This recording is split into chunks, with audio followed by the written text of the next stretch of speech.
You've been lied to about control. They told you its power, that if you plan enough, work hard enough, worry just the right amount, everything will go your way. But if that were true, why are you still exhausted? Why does your mind keep spinning at night, replaying conversations, predicting problems, trying to hold together a world that keeps changing anyway? The truth is, control isn't peace, it's pressure. It's a never-ending game your mind plays, chasing a feeling that never stays. But there's another way, a softer way, a wiser way, and it begins with letting go. Buddhism doesn't teach you how to control life, it teaches you how to be free in the middle of it, to breathe through change, to rest in uncertainty, to surrender not in weakness, but in wisdom. Tonight, as you listen to these calming Buddhist lessons, something deep inside you will shift. You'll stop gripping so tight. You'll feel the tension in your chest start to loosen. Your mind will quiet. Your body will soften. And your heart will remember what it feels like to trust. This isn't just another sleep audio. This is your invitation to stop resisting and start resting, to stop controlling and start flowing, to stop surviving and start surrendering. Are you ready? Let's begin. You've heard it before, just let go, but no one tells you how. You try to stop overthinking, you try to relax, you try to surrender, but the more you try, the tighter it feels. Like holding sand in your hands, the harder you squeeze, the faster it slips away. That's the trap. And this is where Zen whispers a strange, quiet truth. The key isn't to do more, it's to stop needing everything to make sense. Not everything can be solved. Not every question has an answer. And sometimes the deepest peace comes not from understanding, but from surrendering the need to understand. This is where the koans come in. At first, they sound like riddles, nonsensical, confusing, even frustrating. But they aren't puzzles you're meant to solve. They're mirrors, designed not to explain life, but to break the mind's grip on it. In Zen, a monk once asked his teacher, "What is the sound of one hand clapping?" There's no answer, but something in you still listens. That's the power of a koan. It cuts through the surface of your thinking. It doesn't feed your logic, it starves it. And in the silence that remains, something softer appears, something quieter, something real. Koans show us what words cannot. They help us unlearn the lies we've swallowed since birth, that control is strength, that certainty is safety, that logic will always lead us home. But what if freedom isn't found in knowing more? What if it's found in being willing not to know? To most of us, that sounds like giving up. But to Zen, it's waking up. Zen doesn't ask you to escape life or fix it. It teaches you to sit with it, in all its chaos, all its stillness, all its mystery, especially when it doesn't make sense, especially when it hurts, especially when there is no answer. In the West, we're taught to fix everything. We're taught that effort is always the answer, that thinking harder is strength, that peace must be earned.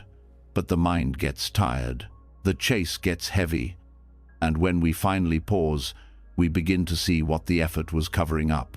That we are afraid. Afraid to stop running, afraid to be with what is, afraid to see who we are without the performance. And this is where Zen gives you a strange gift, paradox. It shows you that two things can be true at once.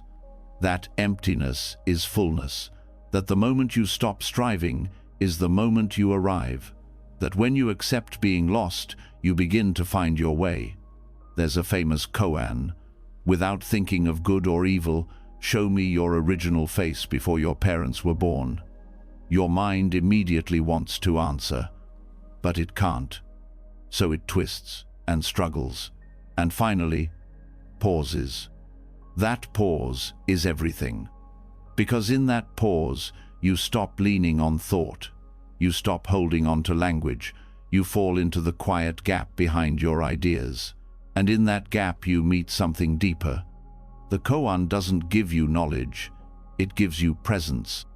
It doesn't explain life, it points you to life itself. And that's the difference.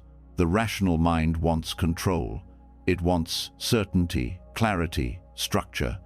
But Zen asks you to step into what it calls beginner's mind, a place where you know nothing, where you stop labeling, stop managing, and start truly seeing. It's uncomfortable. At first, you'll want to close it down. Your mind will want to scream for answers. But if you stay with it, stay curious, stay soft, something begins to unfold. Not a solution, but a shift, a loosening, a sense that maybe you don't have to hold so tight after all. Zen isn't here to make you feel smart. It's here to make you feel free. And freedom often begins with failure. The failure of your mind to solve it all. The failure of your ego to control the outcome. The failure of your will to bend the world to your plan. In this space of not knowing, your heart opens. It stops fighting, it starts listening. And you begin to see what's always been here underneath the noise. A stillness that was never lost. A peace that asks for nothing. A truth that cannot be named. Many people misunderstand koans. They try to decode them like ancient puzzles. But a koan is not meant to be solved. It's meant to be lived with, sat with, breathed with. It's not an instruction, it's an interruption. A crack in your usual thinking. A whisper that says, you don't need to figure this out, you just need to be with it. The power of paradox lies in its ability to stretch your awareness, to take you beyond either or thinking, beyond right and wrong, beyond success and failure. It invites you into a place where opposites collapse, where control dissolves, where only presence remains. Here, questions don't demand answers, they become doorways. Not knowing becomes a kind of wisdom, softness becomes strength, confusion becomes a path. This is not theory, it's practice. It's the practice of not turning away, of not rushing to fix, of letting what is simply be. And it's hard, because it means facing everything you've been taught to avoid. It means sitting with discomfort. It means allowing grief and fear and doubt to move through you without resistance, without numbing, without solving. But that's where something shifts. That's where your nervous system starts to relax, because it no longer has to fight reality. It no longer has to win. It just has to witness. When you stop trying to escape what is no longer feels like a threat. The Zen path is full of these strange doorways. A master asks, does a dog have Buddha, nature? The answer is mu, a word that means no, but also nothing, but also emptiness, but also everything and nothing at once. The answer doesn't teach you a fact. It invites you to fall into the space beyond answers, the place where thinking discerned, clarity is born. Clarity that doesn't come from explanation, but from experience.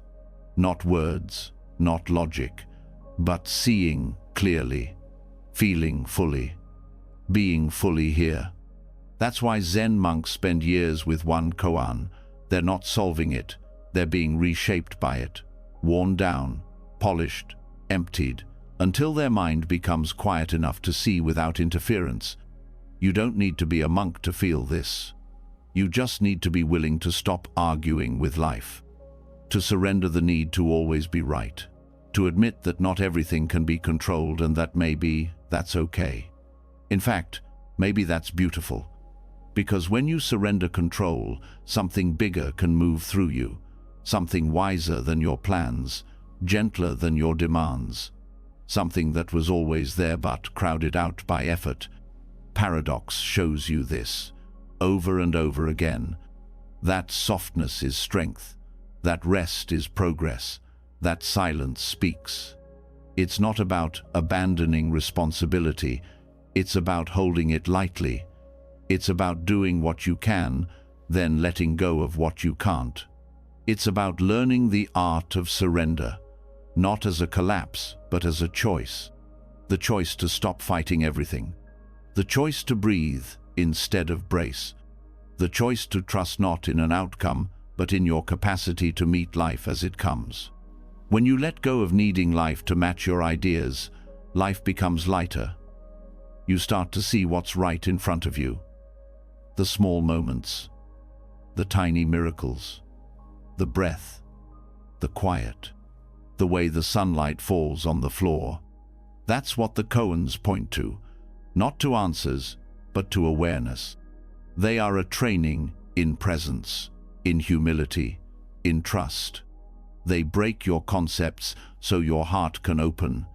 They show you that peace isn't a result of having things figured out. It's a result of letting things be. And that includes yourself. Letting go of control means letting go of who you think you should be. Letting go of the pressure to be perfect, to be prepared, to always have it together. It means being okay with being human, with being messy, with not having the answer. That's where compassion begins. That's where freedom lives. Not in the mind's endless effort, but in the heart's quiet allowing. The koan is not a dead riddle. It's a living mirror. It meets you wherever you are. It changes as you change. And each time you return to it, it shows you something new, not about the world, but about yourself. And eventually, you stop looking for the answer. You start listening to the question. You stop trying to win the game. You start stepping out of it. And in that space, peace appears. Not because everything is fixed, but because you stopped needing it to be.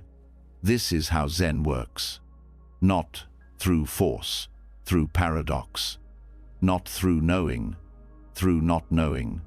Not through effort, through awareness. And it's not always comfortable, but it's real.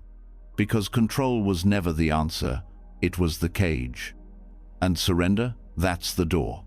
So tonight, as you drift into sleep, let your thoughts come and go. Let the questions stay unanswered. Let the tension soften. Let the mind rest. There's nothing to fix, nothing to force, nothing to hold. You're already home. Now breathe and let go and trust the silence. We'll continue soon.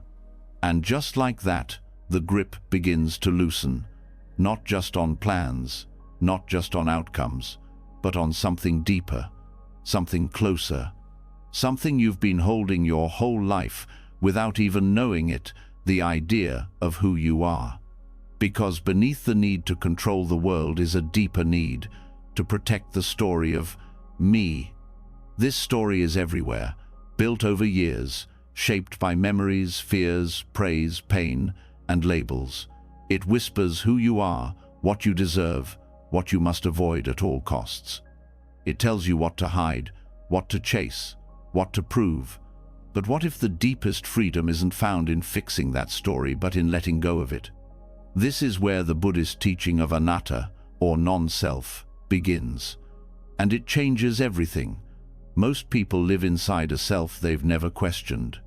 We say, my thoughts, my feelings, my body, as if there's a solid, unchanging me that owns all these things. But when you look closely, really closely, something strange begins to happen. That solid self, it starts to disappear. You might notice that your thoughts come and go on their own. You don't choose most of them. They just appear. Emotions, too, rising and falling like waves. Even your body is constantly changing. Cells dying, cells renewing, nothing fixed, nothing separate. So where is the self? The Buddha didn't deny that you experience the world, but he pointed out that what you think of as you is not a single thing. It's a bundle of processes, a collection of conditions. It's always in motion. And clinging to it as fixed, this is the root of suffering. Because when you believe in a solid self, you try to protect it, defend it, maintain its image. You become afraid of anything that threatens it: criticism, failure, change, rejection. You react not to what's happening, but to what it means about you. And that's where control sneaks in. You try to control situations so people see you a certain way. You try to control your own mind so you don't feel the wrong things. You try to control outcomes so they confirm your worth, but none of it holds. Because the very thing you're trying to protect isn't solid to begin with. It's like trying to hold a shadow. The fear of losing control is often the fear of losing self.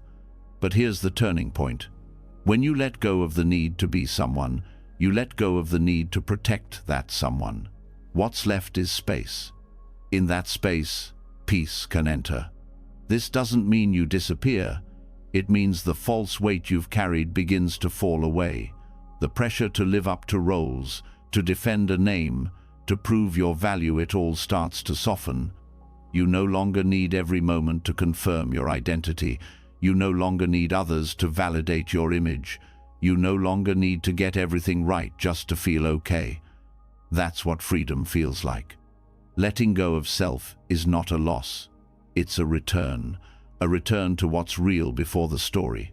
The part of you that notices, feels, breathes but doesn't need to grasp. Many people fear this teaching. They think it means becoming no one, but that's misunderstanding it. Non-self doesn't mean erasing your presence. It means seeing clearly that your presence is not separate, that it's not fixed, that it's not something to protect, it's something to live through. And when you stop clinging to self, you stop clinging to control. Because control lives in the space between what is and what I think should be. And what I think should be is almost always based on the story of self. When that story quiets, what is becomes enough. The world becomes less personal, not colder, just lighter. You can be with pain without turning it into identity. You can be with joy without needing to keep it forever. You can be with uncertainty without collapsing into fear. Because you no longer need every moment to prove you exist. You simply exist. This shift doesn't happen all at once. And it's not about ideas, it's about practice, about learning to notice the places where self creeps in and says, "This shouldn't be happening to me." That's a cue. Not to fight, but to soften, to return to presence. Presence has no story. It has no image to uphold. It doesn't need to be right. It doesn't need to win. It doesn't need to protect itself. It just is. And that's where letting go becomes real. Think about how much energy is spent protecting the self-image, pretending, comparing, judging, worrying how you're being seen. That's not life. That's performance. But when you release the actor, the play dissolves, and what's left is real. In meditation, this teaching shows up in small ways. A thought arises, "I'm not doing this right." But who is the I that needs to get it right? A sensation comes, discomfort, and the mind says, "I can't handle this." But what if there is no I apart from the sensation? Each time you question the self, the illusion cracks, and with each crack, peace expands. This doesn't make you passive. It doesn't mean you can't make choices, speak your truth, or set boundaries. It means those actions come from clarity, not ego, from presence, not protection. Non-self frees you to meet each moment as it is, rather than through the filter of who you think you're supposed to be. This also changes how you relate to others. When you're not stuck in self, you see others more clearly. You stop needing them to behave a certain way just to support your image. You can listen without reacting.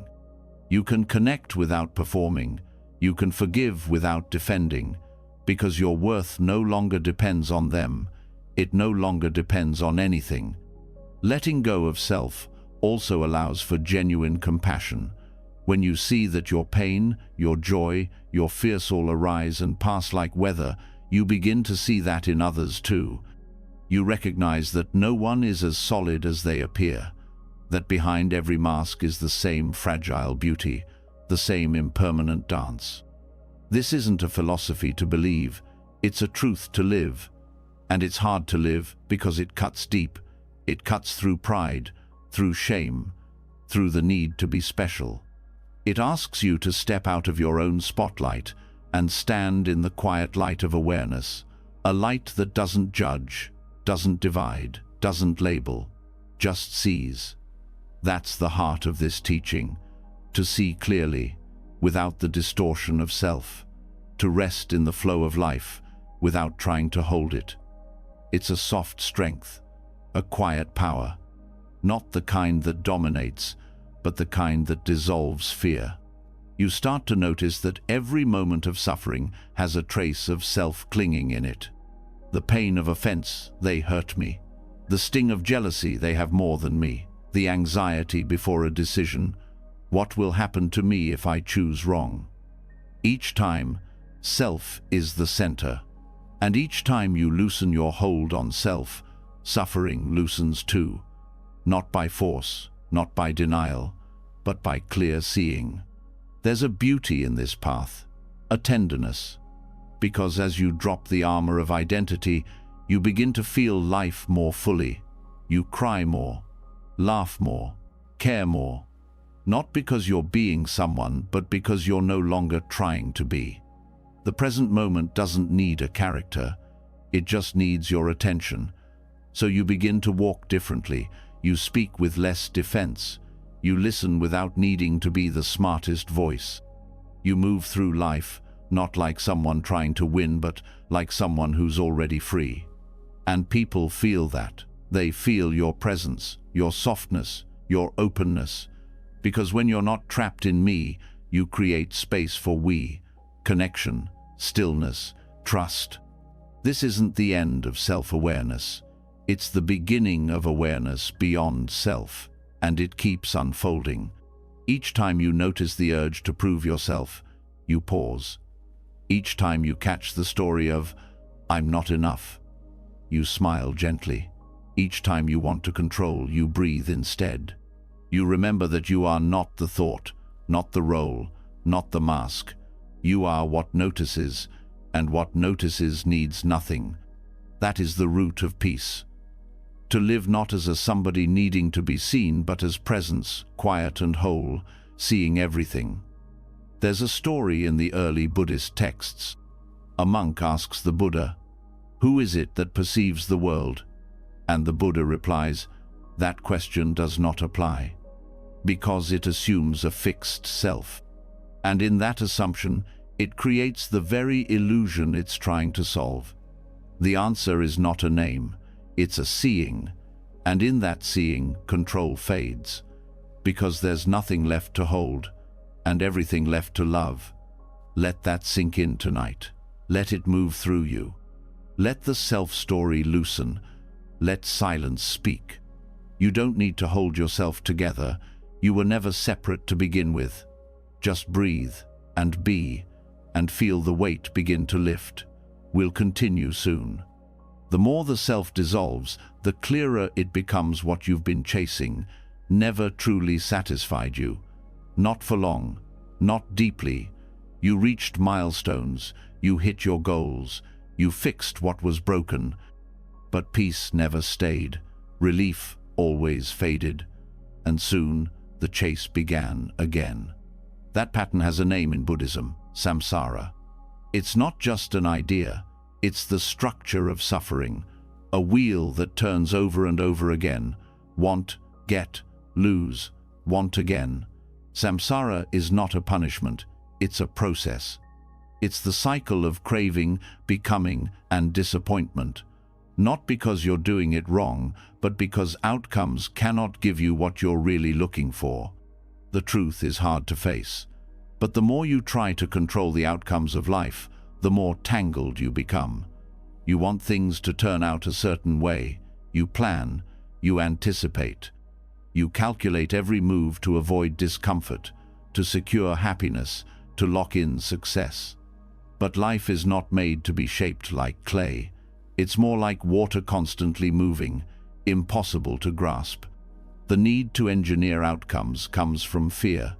A quiet fear that if you don't stay ahead, something bad will happen. You try to control because you want to feel safe. Because you were told that your happiness depends on things going right. But what is right? Who decides? And how many times have things gone right, only to still leave you feeling restless? This is the trap of control.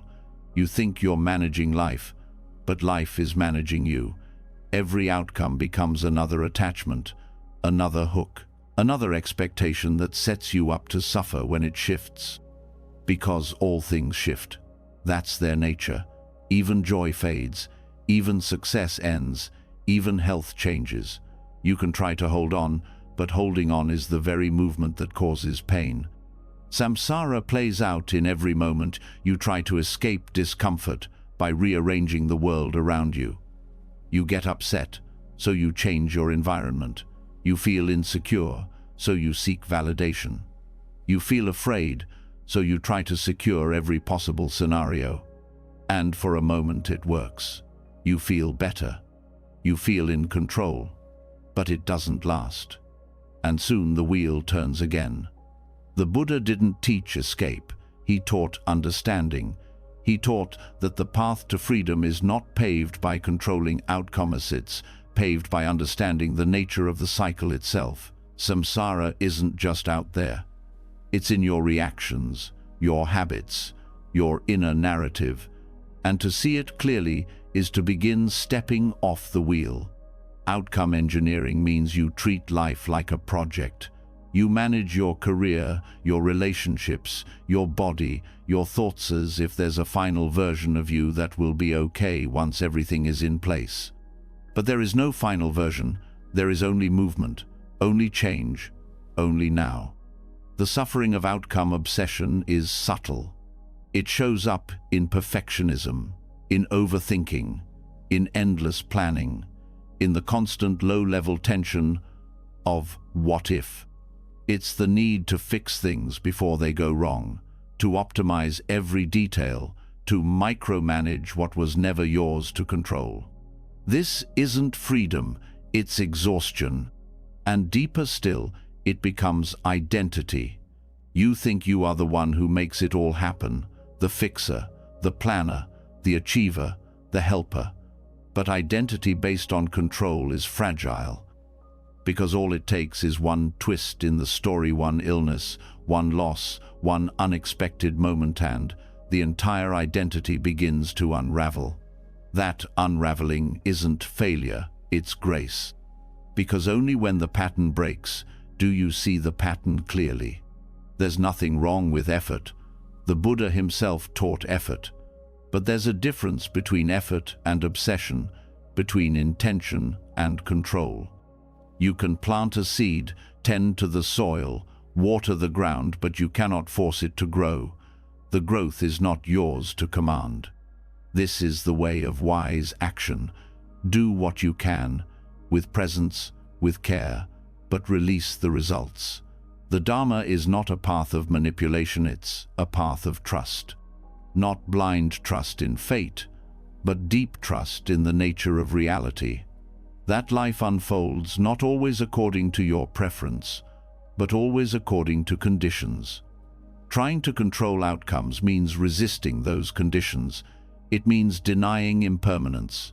It means rejecting the possibility that pain has something to teach you, that confusion can be fertile, that endings are not always tragedies, they're transitions, and often they're necessary. The more you resist the movement of life, the more you suffer. The more you allow it, the more you see that every moment carries its own kind of intelligence, even the ones that don't make sense, especially those. Samsara continues when you fight what is, when you see discomfort as a problem instead of a teacher, when you turn change into an enemy instead of a doorway. You can't stop the wheel from turning, but you can stop clinging to it. That's the shift. To meet life not with tight fists, but with open hands. To let things come and go. To respond without trying to rewrite reality. To act without needing control as a condition for peace. This doesn't mean giving up on goals or dreams. It means holding them lightly. It means remembering they are not who you are. It means doing what you do with presence and letting the rest unfold as it will. There's a story of a man chasing a horse that has run wild. He runs after it, yelling, sweating, trying to catch it. But the horse keeps moving. A wise person sees him and says, "Stop. Let the horse come to rest on its own, then walk toward it slowly, with calm, with care." That's what it means to stop engineering outcomes, to move with life instead of against it, to let the present moment be your guide, not your obstacle. You'll notice something shifts when you stop trying to force the future. You begin to notice now. You begin to feel again. You notice the texture of things, the breath, the space between thoughts. You're not strategizing, you're arriving. And when you're here, you're enough.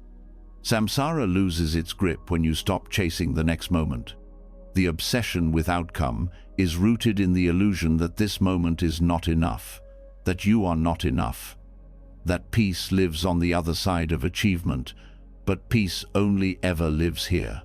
You won't find it in the result, you'll find it in how you relate to the process, in how you show up when things don't go your way, in how you breathe when nothing makes sense, in how you listen instead of forcing, in how you stay soft when the world feels hard.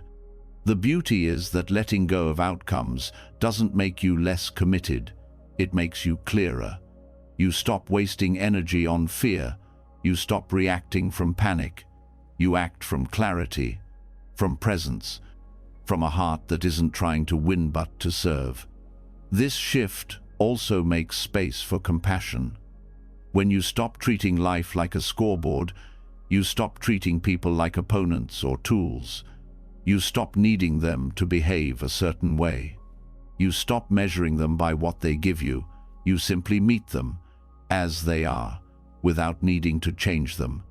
That's where real connection begins, because outcome control always distances you from life, from others, from yourself. You're always one step ahead or one step behind. Never here, never enough, never still. But when the grip loosens, space opens, breath deepens, you begin to trust again. Not because you know what will happen, but because you're no longer afraid of what will. And that's the turning point. To live not by force, but by flow. To move not from control, but from care. To walk the path not with a map but with presence. This is what ends samsara, not escaping the world, but understanding it. Not perfecting your life, but waking up to its nature. Seeing that peace was never in the result. It was always in your relationship with the moment. That's the freedom you've been looking for. And now, as you settle deeper into this quiet space, as the thoughts begin to slow, let that truth sink into your body. Let go of the next thing, the next plan, the next version of you. Just breathe. You're already enough. And this moment is already whole. And once the chase for outcomes begins to dissolve, something else starts to come into focus. A pattern that lives underneath it all. Quiet, persistent, and often unnoticed. The craving to control. Not just to influence life, but to possess it. To possess certainty, to possess stability, to possess how others see you. This isn't the loud, obvious hunger of material greed. This is something subtler, more internal, but just as binding. In Buddhism, this craving is called lobha. It's often translated as greed or attachment. But it goes deeper than wanting more money, more things, or more status. At its core, lobha is the impulse to grasp, to pull life into your hands and try to own it. And control is one of its most clever disguises. Control doesn't always look like greed. It doesn't always feel wrong.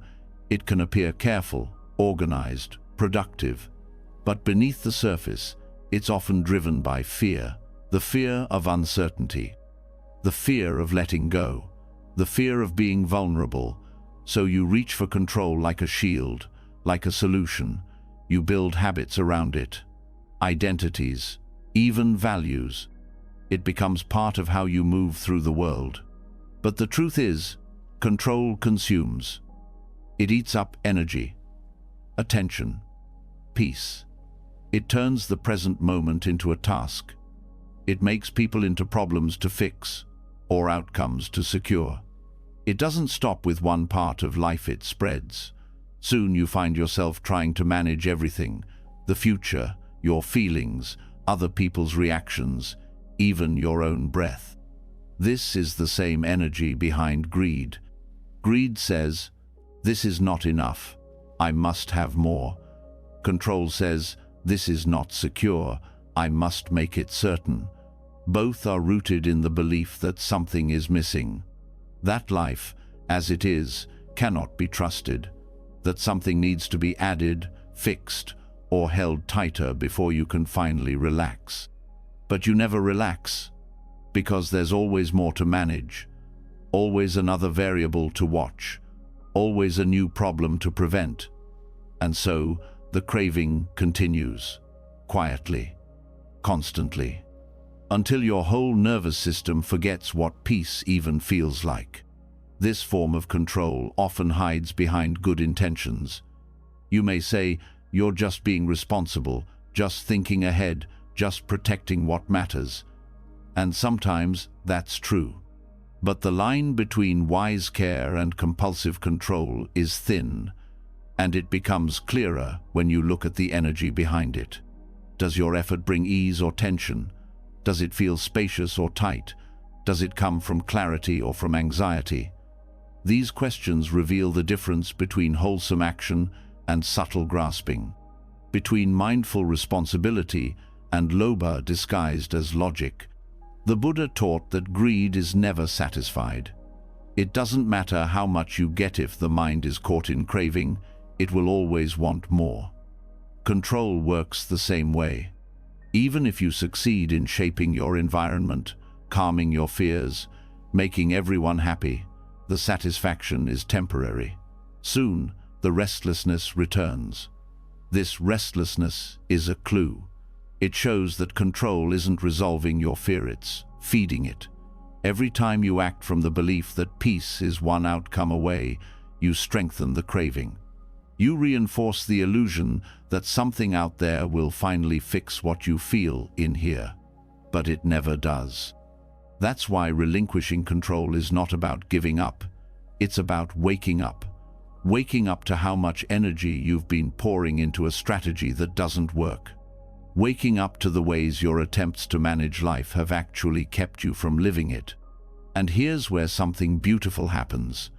When you begin to release that grip, something unexpected opens up: compassion, because control often closes the heart. It makes you see others through the lens of expectations. You want them to behave, to respond, to agree, to change. And when they don't, irritation arises, frustration, distance. But when the craving to control softens, so does your judgment.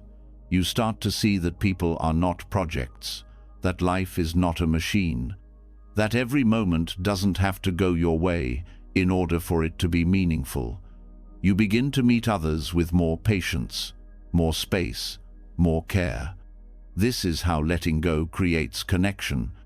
Greed isolates. It turns the world into a resource, a means to your end. Control does the same, but compassion bridges that gap. It sees others not as problems or puzzles, but as beings moving through their own experience, just like you.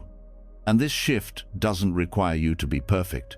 It just asks you to be honest, to notice when your need to manage becomes a mask, when it hides discomfort you don't want to feel, when it replaces presence with performance. This honesty is a doorway, because once you name it, you don't have to hide from it.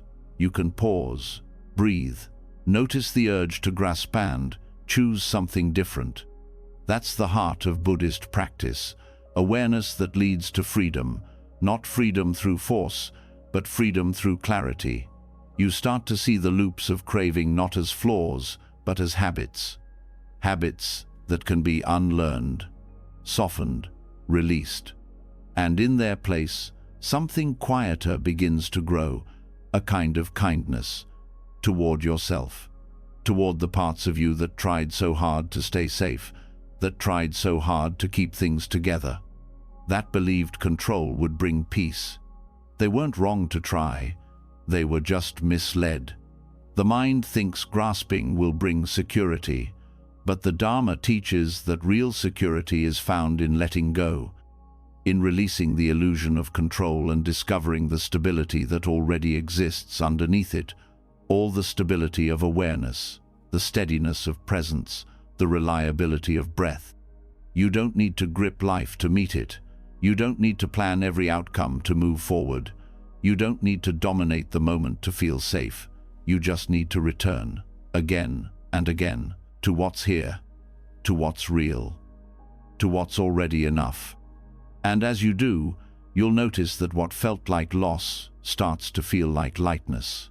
That letting go of control doesn't make you powerless, it makes you present. That what you thought was keeping you safe was really keeping you small. Greed clings because it's afraid. Compassion flows because it trusts. You begin to live from that trust. You begin to speak from it, to rest in it. And it doesn't mean things always go your way. It means you're no longer thrown when they don't. This is how Loba loses its hold, not by force, but by seeing how it moves, how it whispers, how it seduces, and then choosing not to follow. Control offers temporary relief. Compassion offers lasting connection. One contracts, the other expands. And the more you choose expansion, the more natural it becomes. You'll still make plans. You'll still care deeply. But you won't be driven by that subtle hunger that says, I can't be okay unless this goes exactly how I want. You'll be okay because you're grounded, not in certainty, but in presence, not in prediction, but in trust, not in outcome, but in the simple fullness of this breath. And as you settle into that knowing, the craving softens, the grip loosens, the space opens, and you begin to see the truth you were never taught but always knew deep down. Peace isn't something you earn by controlling life. It's something you return to by releasing what was never yours to hold. Now, rest in that space. Let the heart breathe. Let the body soften. Let the mind be quiet. There is nothing to fix, nothing to force, nothing to fear. Only this stillness, only this truth. And when control begins to dissolve, when the heart softens, when the grip loosens, something deeper starts to rise. Not fear, as you might expect, but a quiet question. One that waits beneath every attachment, every craving, every plan. What happens when everything ends? It's not a question to answer. It's a truth to face. Not just once, but over and over again. The truth that nothing lasts. That no matter how much we love, build, protect, or strive, everything we hold will eventually slip through our fingers. No moment repeats. No breath is guaranteed. Every single thing you've ever known is passing. This isn't a morbid truth. It's the most honest one. In Buddhism, this is not avoided. It's embraced. Death isn't hidden in shadows. It's brought to the center of practice. Not to create fear, but to end illusion. Not to crush joy, but to clear the way for something more real. This is the essence of Maranasati, contemplation of death. And it changes how you live. Most people avoid thoughts of death. They tuck it away, treat it as distant, pretend it only belongs to later. But it doesn't. It's here, all the time, in every passing breath. In every moment that ends, in every change that moves through your life. Death is not separate from living, it's woven into it. And when you truly see this, not as an idea, but as a direct truth, your relationship with everything begins to shift. You stop wasting time trying to control what you can't keep. You start asking better questions. What really matters? Who do I want to be, knowing I won't be here forever? What am I holding on to that doesn't love me back? Maranasati doesn't teach you to obsess over endings. It teaches you to honor impermanence, to stop turning away, to look straight into the temporary nature of things and open your heart, not close it. Because the more honestly you meet death, the more fully you meet life. It strips away what doesn't matter, not by force, by truth. It silences the noise, the petty comparisons, the pride, the drama, the need to win arguments, to be seen, to chase endless more. All of it begins to fade when you see clearly what you're standing on: this breath. Only this breath. And because this breath is fragile, it is also sacred. Death doesn't take meaning from life. It gives it. It reminds you that everything is borrowed, which makes everything precious. Your time, your voice, your choices. None of it is promised. And that's not a tragedy, it's a doorway. The Buddha taught death not as a threat, but as a teacher. He encouraged monks to meditate with bones and ashes, to sit in graveyards, not to become cold but awake, to look at the body, not with disgust, but with clarity, to understand that this body too will break down, this face too will fade, this mind too will one day stop. And what then? What remains when everything you cling to disappears? What is still true when nothing is left to hold? These are not questions of despair. They are invitations to go deeper than identity, to touch the part of you that isn't separate from anything else, that doesn't need to be somebody. That simply is. Maranasati is not just about the final death. It's about the small deaths, the ones that happen every day, the ending of a season, the loss of a routine, the changes in your body, the people who drift away, the roles that no longer fit. Every letting go is a practice in dying, and every dying is a chance to wake up. But instead, we resist. We try to hold still what was always meant to move. We chase permanence in a world made of change, and that resistance, more than death itself, is what hurts. To surrender to death is not to wish for it. It's to stop pretending it isn't part of the path. It's to welcome it into the circle of life, where it already belongs. It's to meet it not with dread, but with dignity. This surrender creates space. It creates gentleness. It teaches you to move more slowly, speak more honestly, and love without holding back. Because you know nothing is guaranteed. And that makes everything matter more. Most people think they fear death, but often what they really fear is the absence of control, the inability to stop what's coming, the helplessness of having no say in when or how it ends. But Maranasati teaches you that control was never yours to begin with, and that giving it up is not weakness, it's wisdom. You start to see that everything you tried to control was already passing.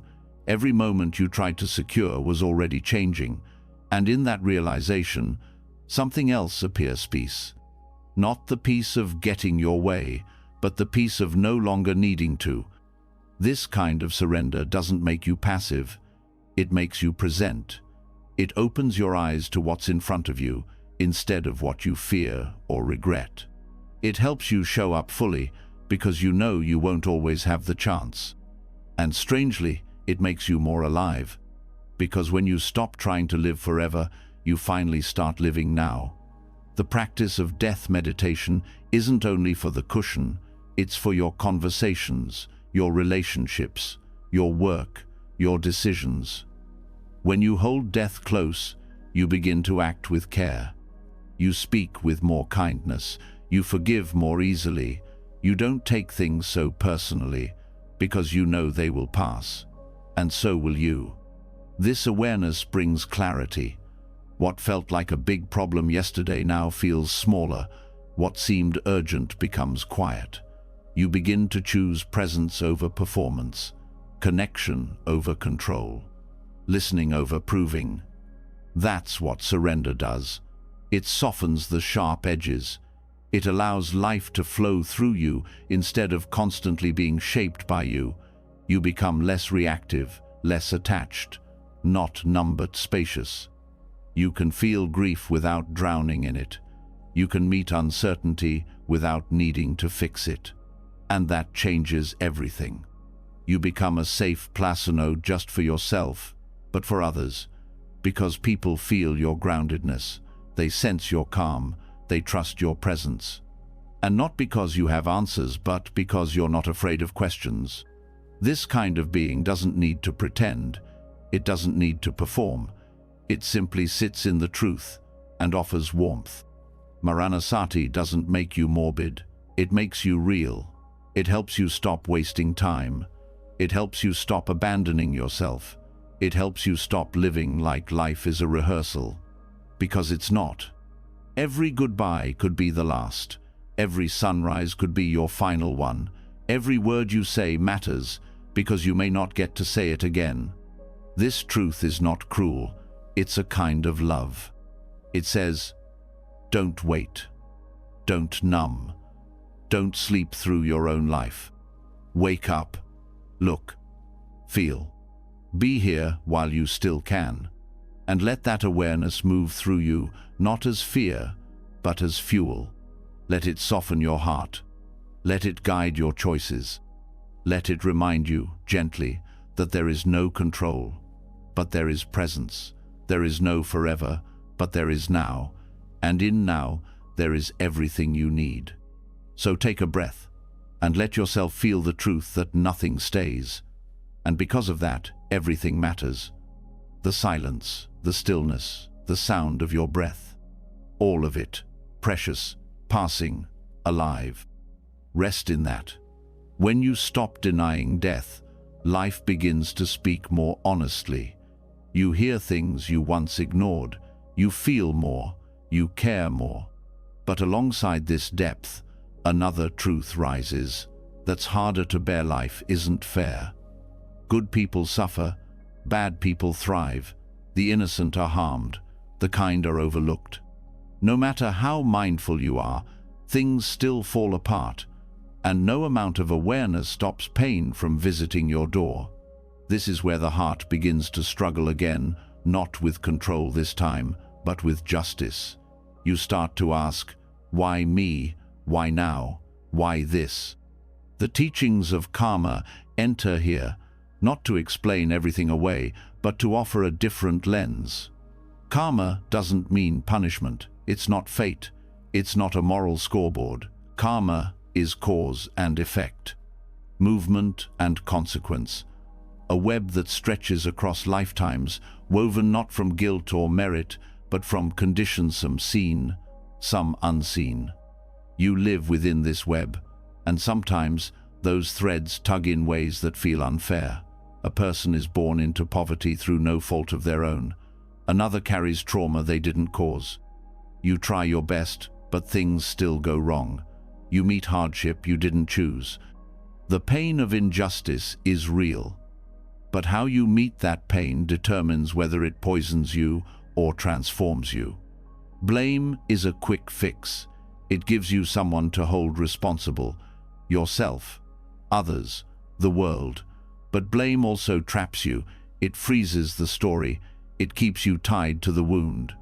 It says, this should not have happened, and because it did, I cannot be free.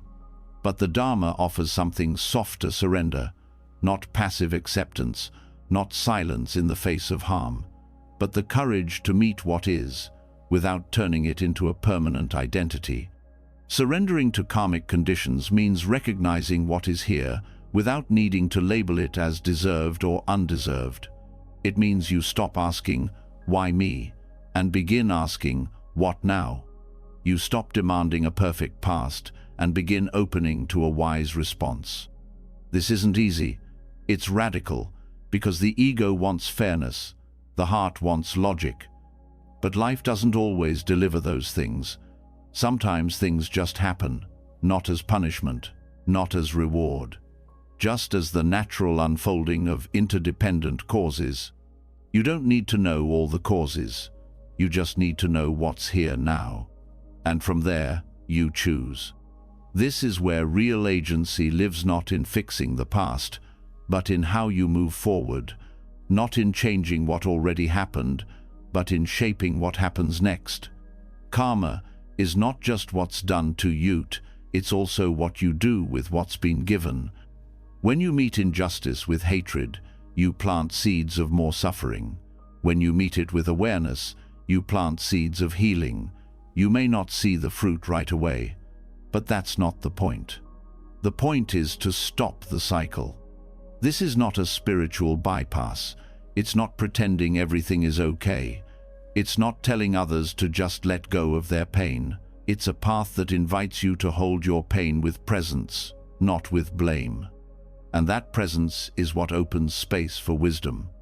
You begin to see that pain is not a reflection of your worth, that unfairness is not a sign of personal failure, that the suffering you carry doesn't define you, it invites you. Invites you to soften, to stay open, to not let the fire turn you bitter. This doesn't mean you don't protect yourself. It doesn't mean you don't set boundaries, but it means your protection is grounded in clarity, not in revenge. Your boundaries are rooted in care, not in punishment. You can walk through this world with scars and still refuse to live in resentment. You can acknowledge harm and still choose peace. You can see clearly and still forgive.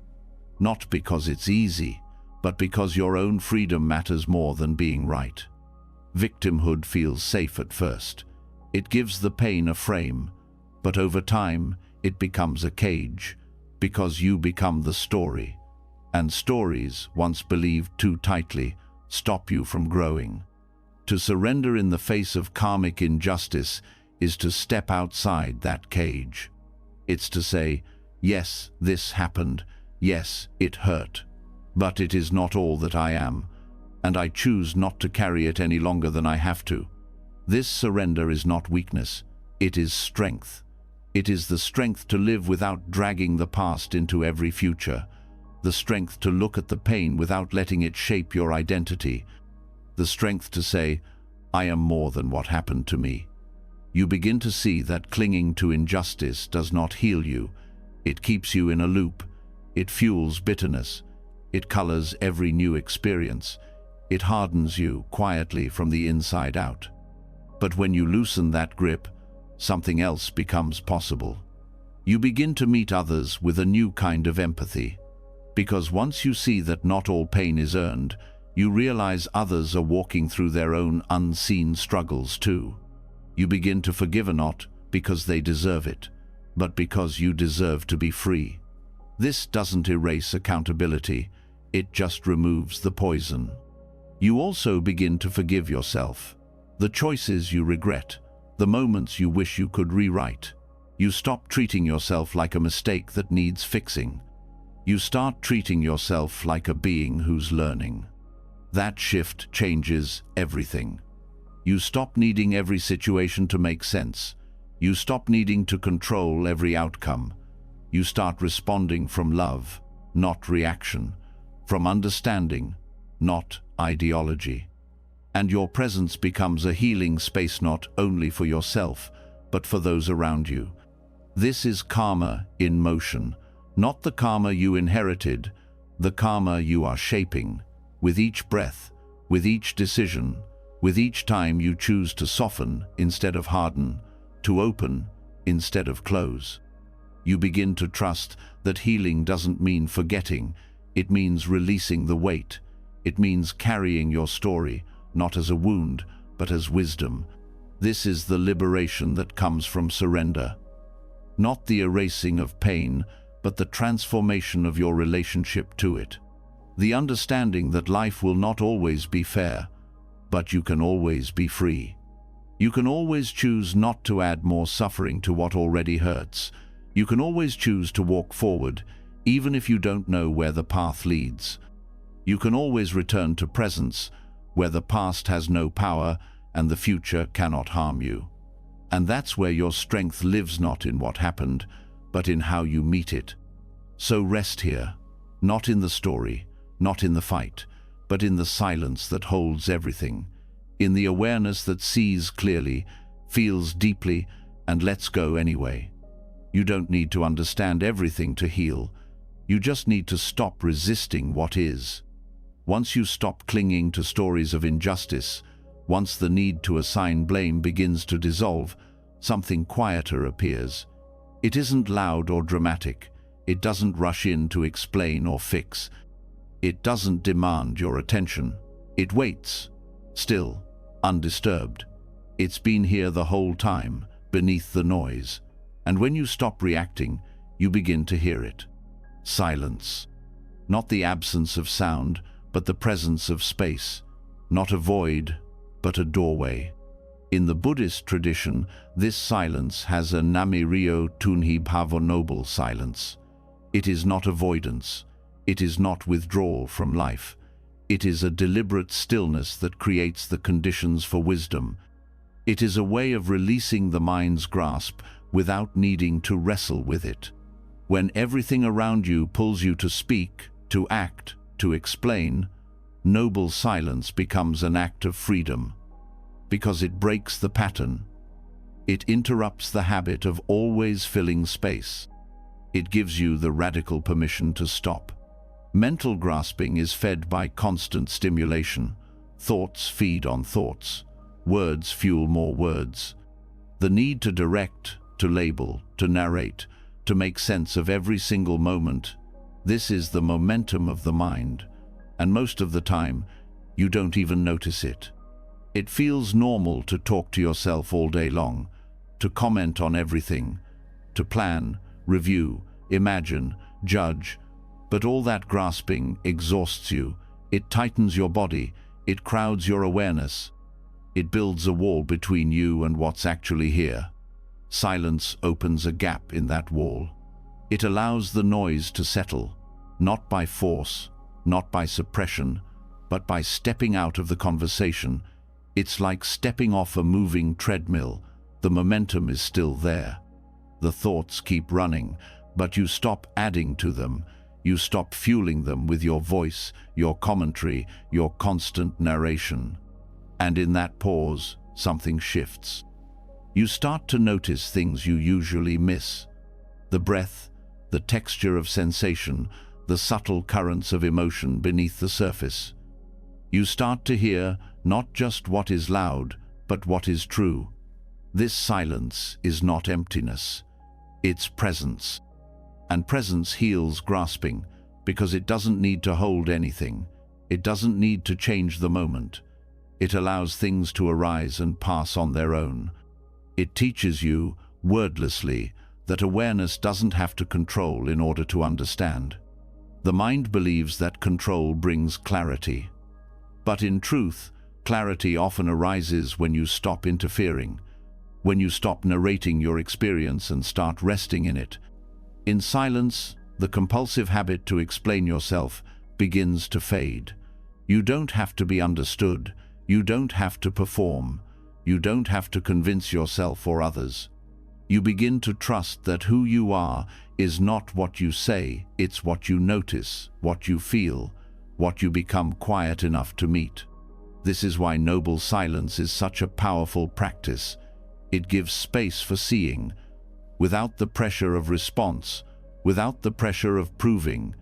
In daily life, silence is often uncomfortable. People rush to fill it. They interpret it as awkward or cold. But that's because we're used to using words as armor, as control. We try to shape how others see us. We try to keep the moment predictable. Silence removes that control, and in its place, truth emerges. Practicing noble silence doesn't mean you withdraw from your life. It means you create spaces within it where you don't need to manage or manipulate with language. It can begin in meditation, but it expands into moments of stillness throughout your day, when you pause before speaking, when you choose not to react, when you allow yourself to sit in silence with another person and feel the connection that words can't touch. This kind of silence is not passive. It's alive, it's aware, it's awake.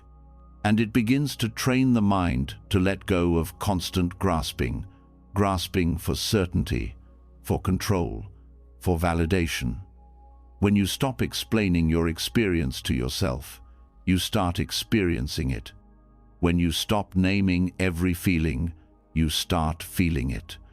When you stop talking over your pain, you start listening to it. This listening is the heart of noble silence. It allows everything to arisen not for analysis, but for witnessing. The mind will resist. It will try to bring back the words. It will say, "What does this mean? What should I do with this? How can I fix it?" But the silence gently says, "You don't have to do anything right now. Just stay." In staying, something new unfolds.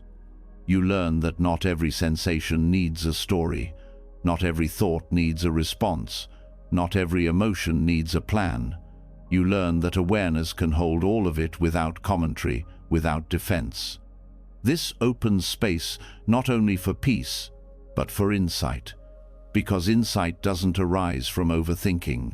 It comes when the mind is quiet enough to receive. Silence doesn't dull your intelligence. It sharpens it. It removes the noise that clouds perception. And over time, silence begins to shift your inner landscape. It becomes not just a practice, but a refuge. A place you return to not to escape, but to remember.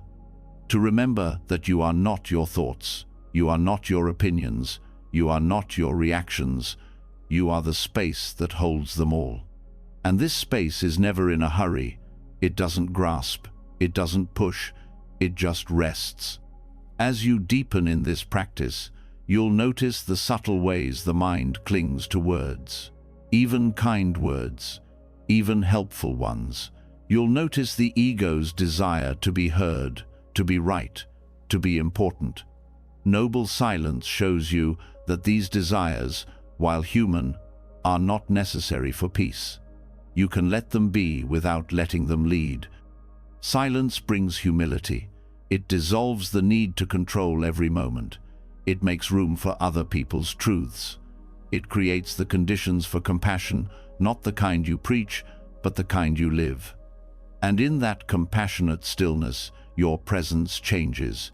You become less reactive, less defensive, more rooted. People feel it. Even if they don't understand it, they respond to it. Because true silence carries a kind of strength that noise never can. There is a silence that avoids, and a silence that engages. Noble silence is the latter. It is fully engaged, fully awake, fully here. It allows you to stop directing life and start participating in it, not from a place of control, but from a place of trust. Trust that you don't need to fill every gap. Trust that not everything needs your input.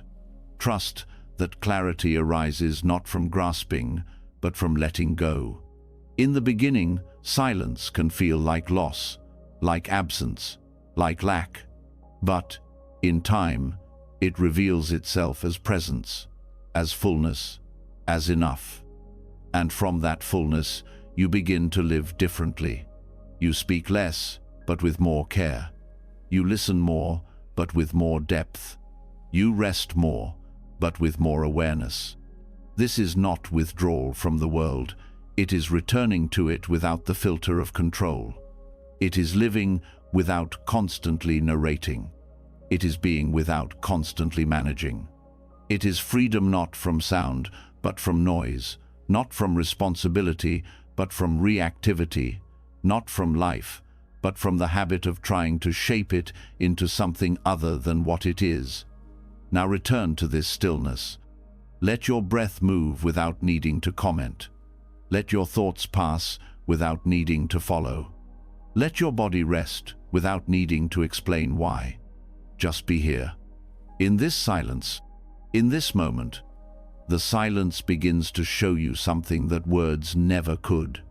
That you don't always need to push, that not every answer comes from trying harder, that peace is not found in doing more, but in allowing more.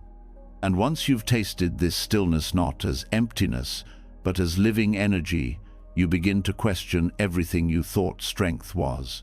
For most of life, strength is taught as willpower, as effort, as the inner force that drives you to overcome, to succeed, to win. You're taught to tighten your muscles, focus your mind, power through discomfort, and beat whatever stands in your way. And for a while, that works, until it doesn't. Until the pushing turns into pressure, until the effort becomes exhaustion, until your whole system is wired not for presence, but for survival. You can do everything right and still feel wrong inside. You can discipline yourself, stay motivated, push forward, and still feel like something is missing, that something is the quiet intelligence of letting go. It is the strength not of force, but of stillness. A deeper kind of power that doesn't rise from the ego, but from alignment. Still power. It doesn't need to dominate. It doesn't need to resist. It doesn't need to grip every moment and bend it into shape. Still power doesn't come from the mind's demand to control. It comes from resting in the body's wisdom, in the breath, in awareness. It flows rather than fights. It responds rather than reacts. It guides without needing to force. To shift from willpower to still power is to shift the entire direction of your energy. Willpower pulls from personal effort. It says, I must make this happen. Still, power rests in natural rhythm. It says, I will listen, I will wait, I will move from clarity, not pressure. This doesn't make you passive, it makes you precise. When you act from still power, your choices are cleaner, you waste less energy. You stop rushing into things just to avoid discomfort. You stop trying to fix things just to feel in control. You move only when something in you is truly aligned, and not before. The culture you live in glorifies effort, but effort, when it comes from ego, burns. It disconnects you from the wisdom underneath. It creates a kind of noise inside that makes it hard to hear what really matters. It rewards speed over depth, ambition over presence, doing over being. Stillness doesn't erase action. It grounds it. It clarifies it. It turns movement into meditation. It turns response into wisdom. In Buddhist practice, this kind of presence is not lazy. It's deeply awake. It notices before it moves. It feels before it speaks. It waits, not out of fear, but out of respect for what is unfolding. There is discipline here, but it's not based on self-judgment. It's based on devotion to truth, to balance, to awareness. Still power isn't about resisting effort. It's about knowing when effort is no longer needed, when what you've been forcing is actually holding you back, when your tight grip is stopping the natural flow of the moment. You begin to notice this in small ways. When you're forcing a conversation that doesn't want to happen, when you're trying to control a plan that keeps falling apart, when you're pushing yourself through a task that your body is clearly asking to rest from. In those moments, willpower wants to double down. Still power wants to pause. And it's in the pause that something becomes clear. That not everything in life is solved by doing. Some things are revealed by being. The deeper your practice, the more you sense the difference. Willpower feels like contraction. Still power feels like expansion. Willpower feels urgent. Still power feels steady. Willpower is fueled by I must. Still power flows from I am ready. Still power connects you to the wider field of intelligence that is not yours alone. It allows you to trust timing, to move with conditions, to stop needing to control the outcome before you act. You begin to work with life, not against it.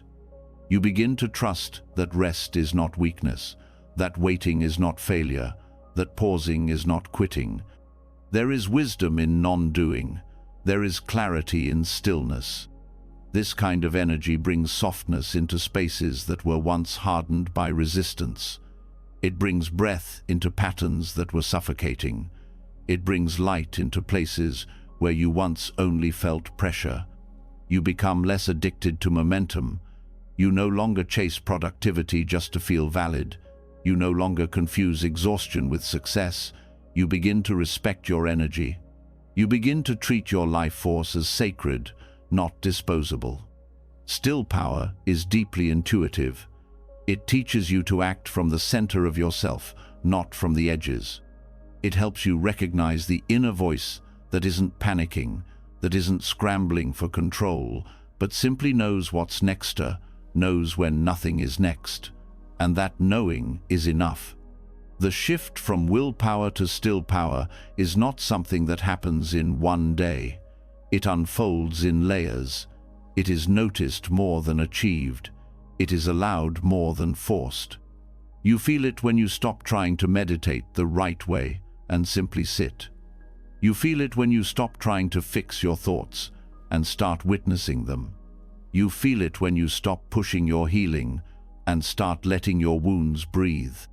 You feel it when the struggle to be better turns into the willingness to just be here. Still power is what arises when the war inside you ends. It does not mean you give up effort. It means you know when effort is no longer the path. It means you trust silence more than strategies. You trust alignment more than achievement. You trust the way life moves through you when you finally stop standing in its way.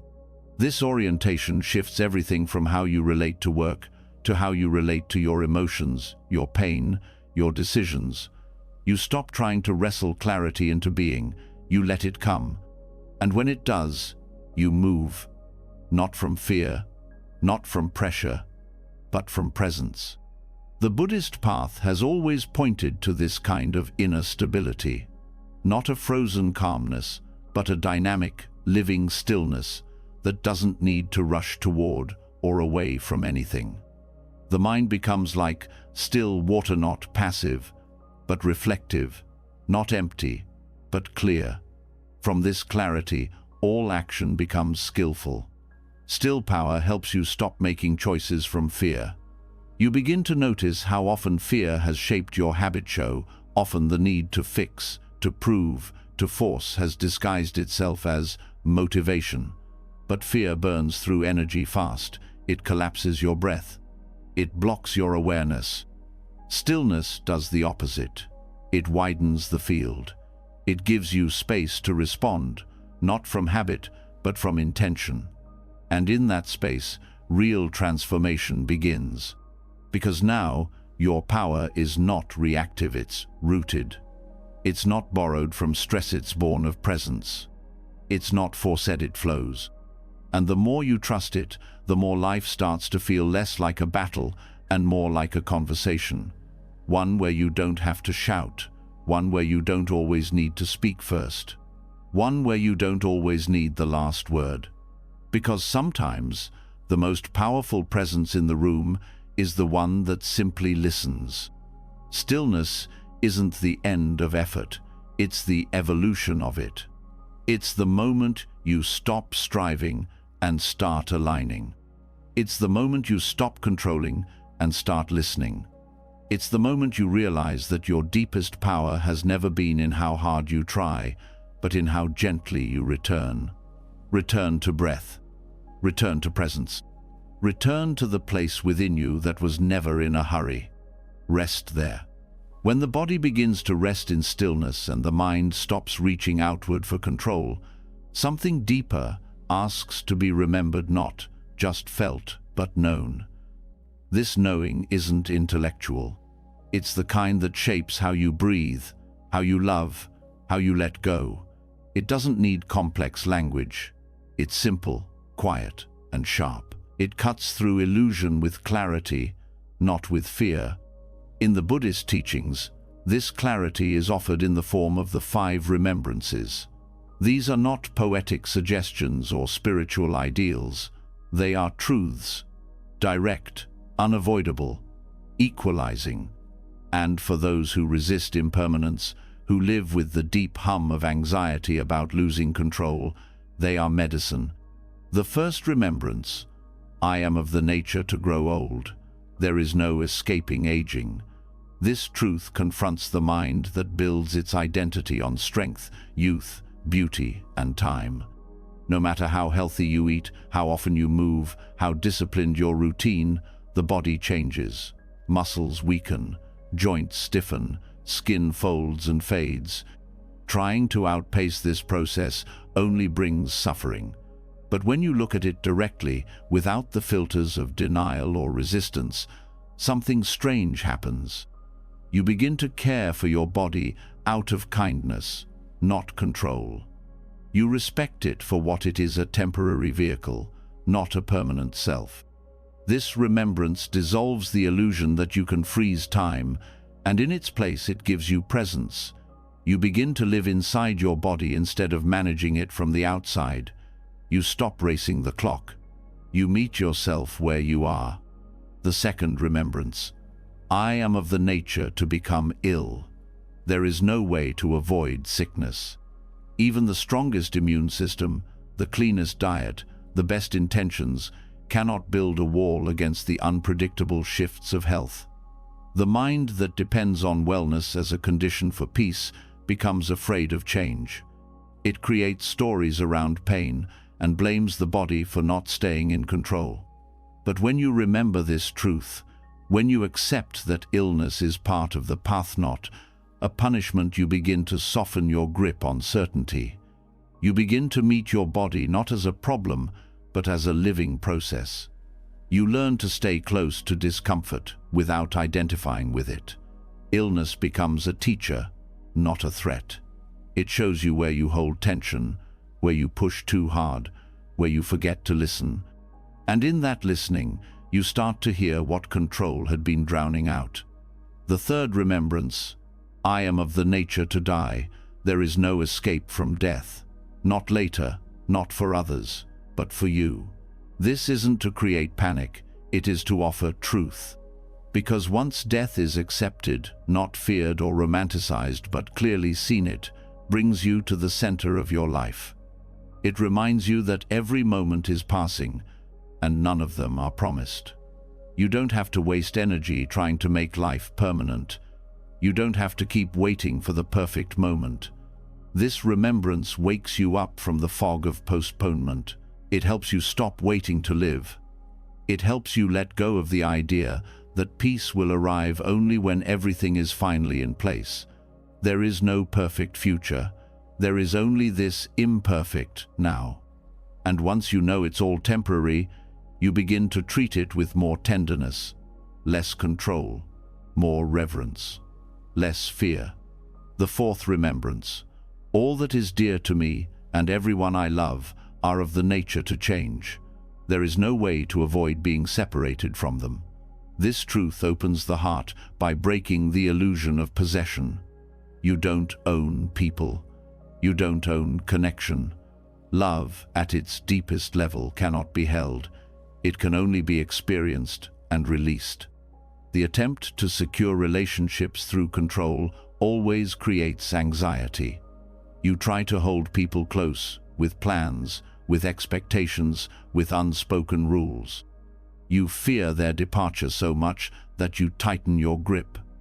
But this grip often pushes love away. The fourth remembrance invites you to loosen it, to let those you love be free, to love with openness, not attachment, to see that control kills intimacy, while surrender gives it room to breathe. This does not mean you stop caring. It means you stop fearing love's ending more than you cherish its presence. You begin to meet each connection as a gift, not as a guarantee. The fifth remembrance. My actions are my only true belongings. I cannot escape the consequences of my actions. They are the ground upon which I stand. In a world where so much is beyond your control, aging, sickness, death, loss, this remembrance offers something stable. Your actions, your intentions, the energy you bring into each moment. You may not control how others respond. You may not prevent what unfolds. But you can choose how you meet it. You can choose how much awareness, how much compassion, how much integrity you bring to the situation. This remembrance restores your agency not in terms of outcomes, but in terms of alignment.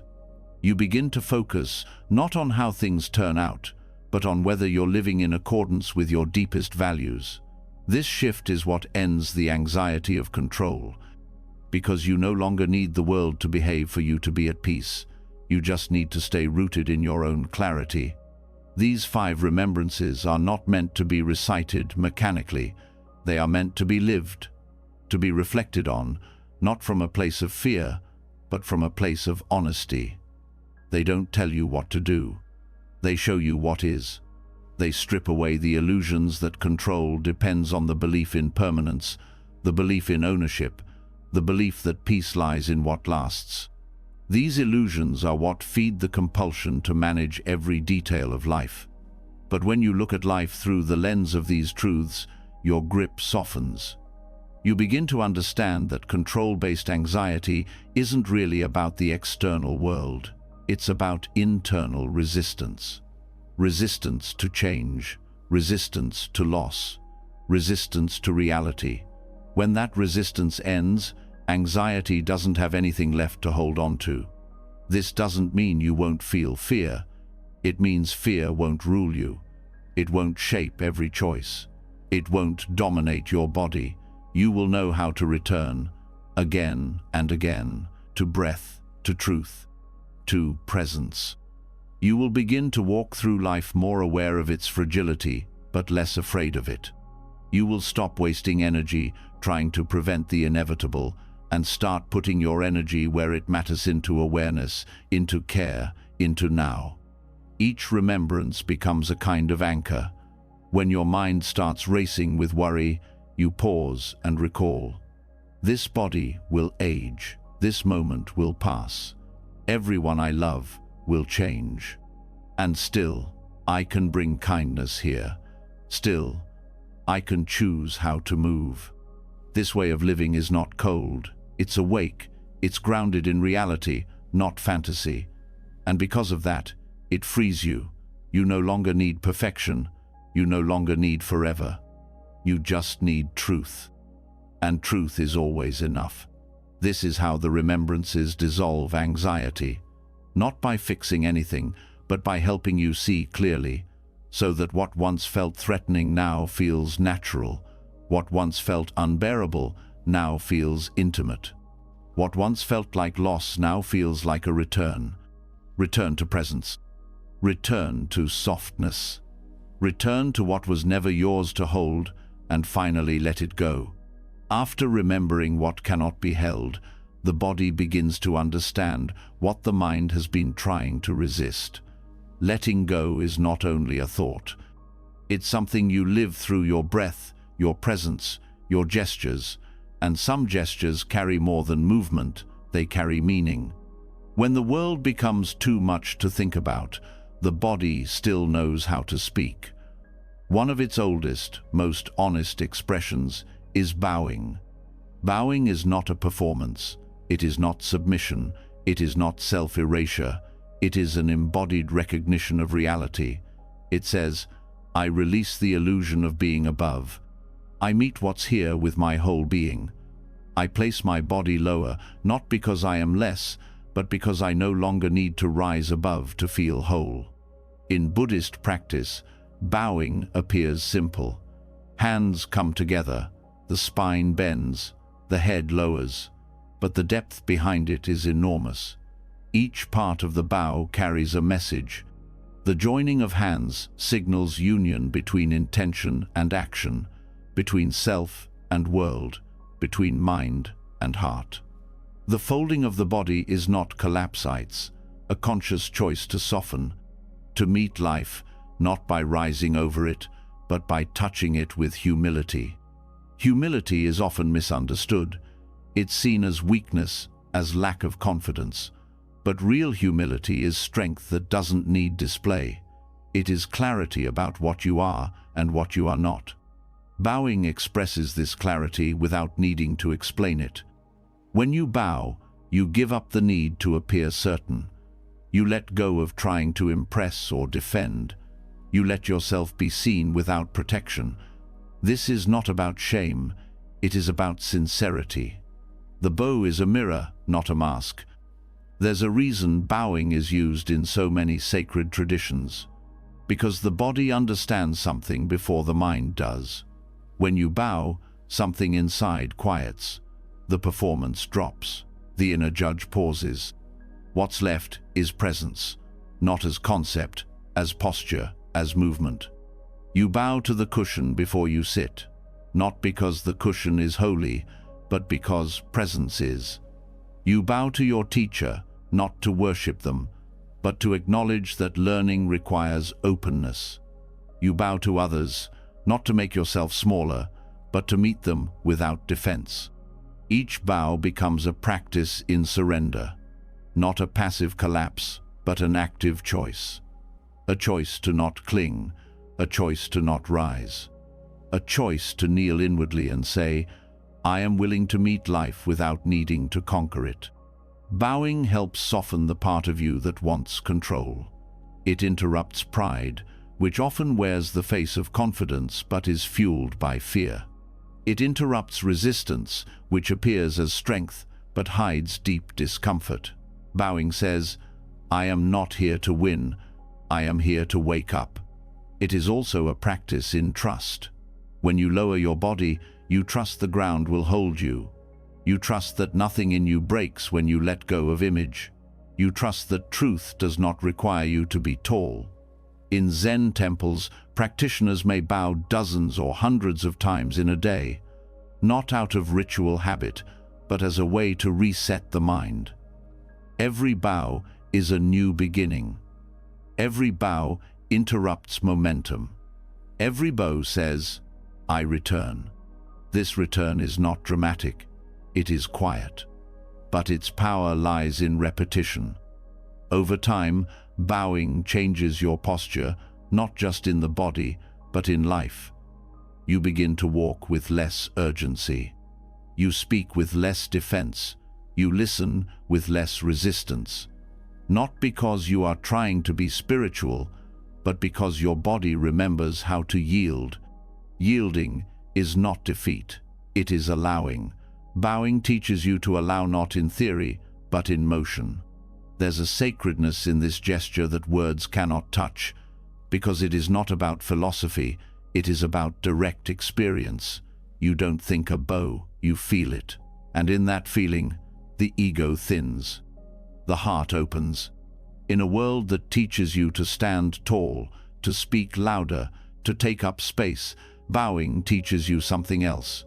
It teaches you how to step aside without disappearing, how to honor without needing credit, how to serve without needing praise. When you bow, you let your body say what your words cannot, that you are willing to let go of roles, of expectations, of tension, that you are willing to be present in a way that doesn't demand, that you are willing to stop fighting the moment. This changes how you relate to others. You begin to bow internally, even when you don't do it physically. You listen not to respond, but to receive. You stop needing to prove your point in every conversation. You start to feel the connection beneath the conflict. And it changes how you relate to yourself. You stop needing to win your inner battles. You stop yelling at your mind to be quiet. You begin to bow to your thoughts not in agreement, but in understanding. You bow to your fears not to give them power, but to stop pretending you're above them.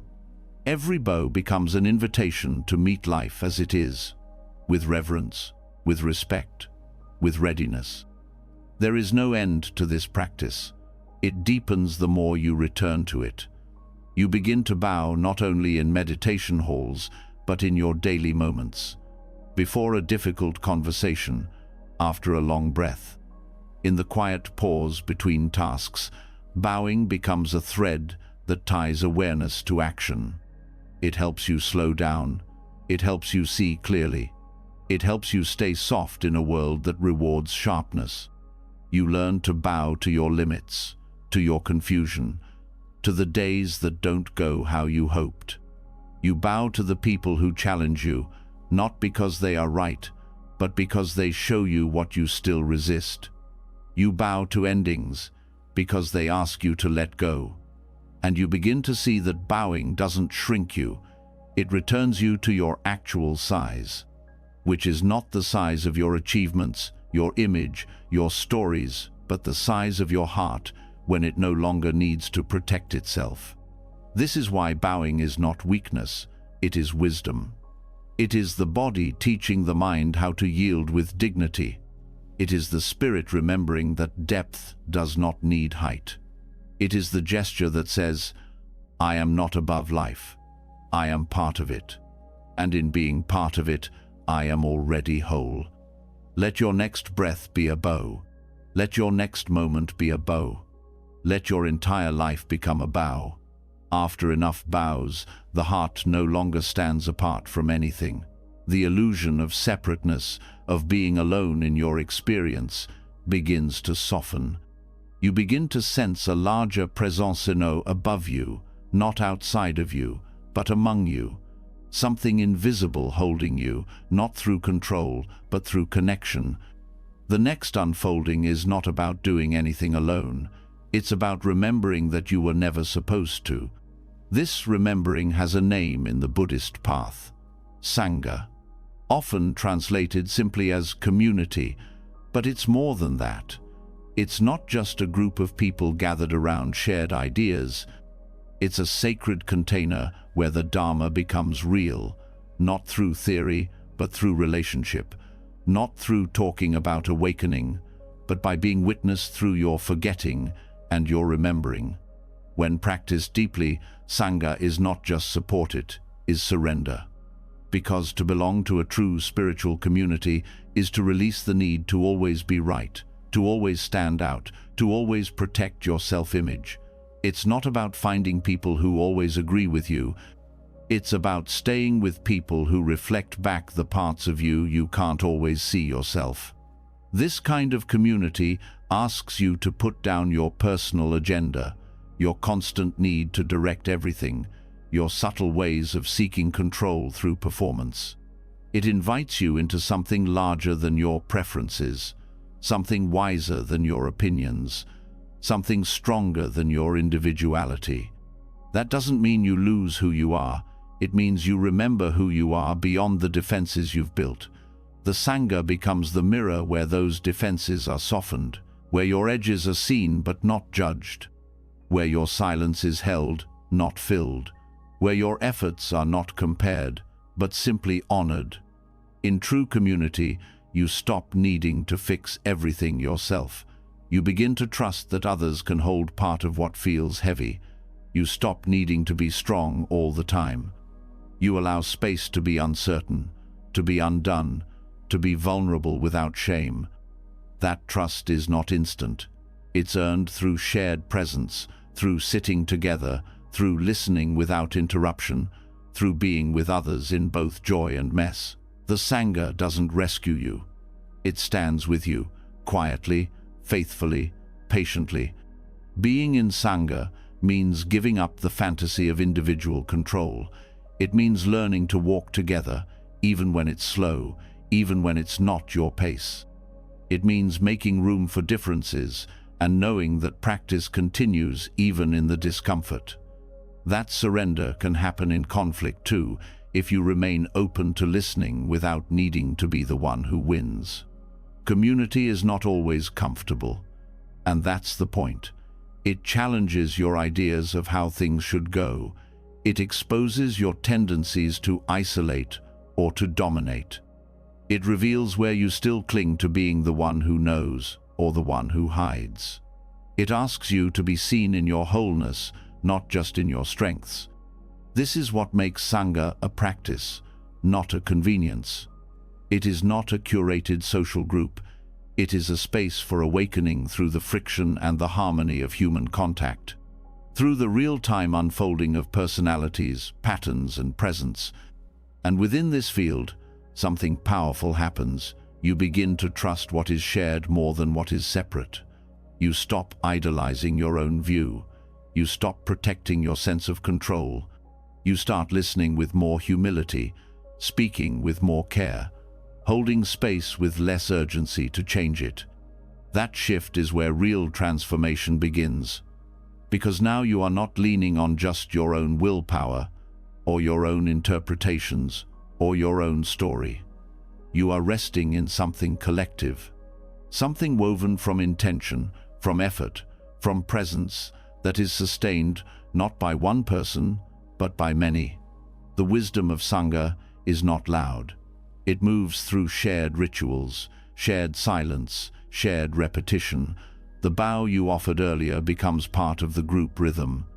The silence you practiced alone now becomes a silence that holds many. The letting go that felt personal becomes relational. You start to notice that your practice doesn't just affect you, changes the atmosphere around you. Your inner surrender becomes a ripple that touches others without effort.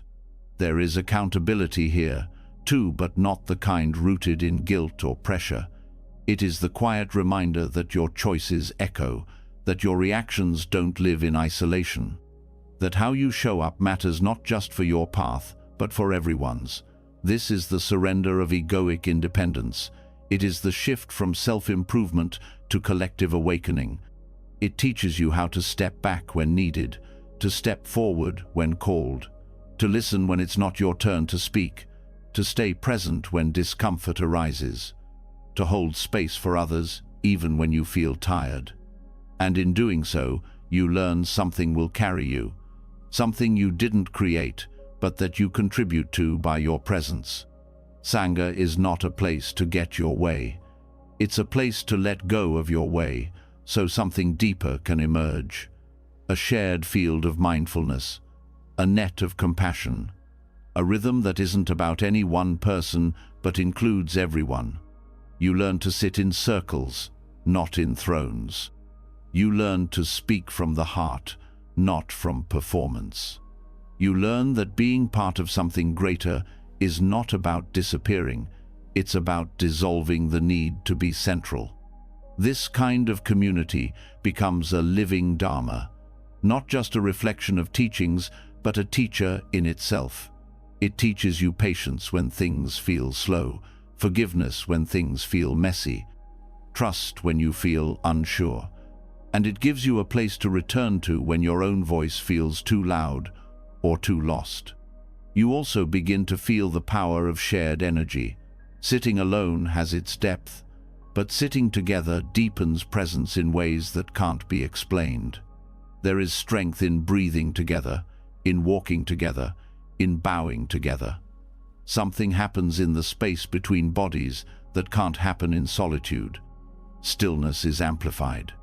Awareness is supported. The longing to control becomes easier to release when you feel held. This doesn't mean Sangha is perfect. It means you stop needing it to be. You start relating to community with maturity, not just from your wounded parts. You begin to trust the imperfections as part of the practice, the misunderstandings, the awkward moments, the repairs, the silence after conflict. It's all part of learning to love without conditions. Sangha teaches that spiritual growth is not just an internal journey, it is how you show up with others, how you serve without being seen, how you soften without giving up your voice, how you stay when it's easier to leave. You surrender not by disappearing, but by letting go of needing to be right, important, impressive. You surrender by trusting the invisible threads that hold the group together, the collective rhythm, the shared silence, the common vow to wake up. This trust becomes a ground you didn't know you needed. It allows you to stop performing, to rest without isolation, to feel supported without losing your individuality.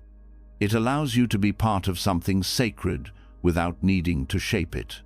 And when you walk away, something stays with you.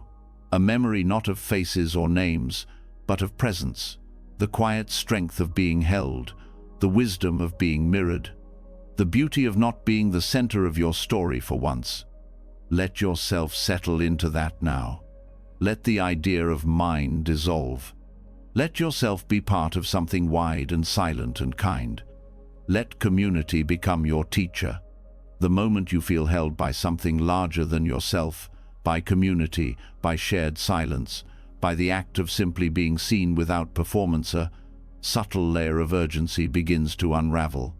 Not because your responsibilities disappear, but because you begin to question the pace at which you've been chasing life.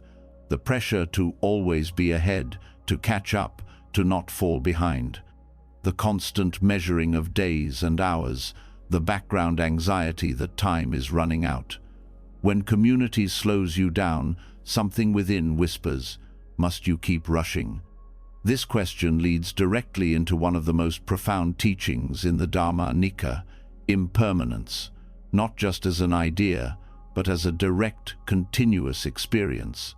Nothing lasts. Not youth, not health, not certainty, not even this breath. It is arising and ending over and over.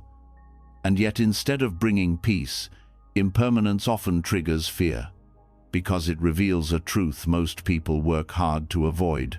Time cannot be controlled. You were taught to manage time, to maximize it, to use it wisely, to plan for it, protect it, and not waste it. But this relationship with time often becomes a source of suffering, because time begins to feel like a threat, a resource you're always losing, a shadow chasing you. And with that comes anxiety, the fear that you're behind, that you won't finish, that life is passing you by before you've figured it all out. Buddhist practice doesn't remove impermanence. It invites you to become intimate with it, not conceptually, but viscerally. To notice how everything is changing right now. To witness the flow of moments not as something to manage, but as something to meet. You start to see that trying to control time is like trying to hold a river. The tighter you grasp, the more it slips through. This shift doesn't make you indifferent, it makes you wiser. You stop organizing your life around the illusion of permanence. You stop postponing joy. You stop waiting for the perfect moment to rest, or breathe, or begin again. You understand that presence isn't found at the end of your to-do list.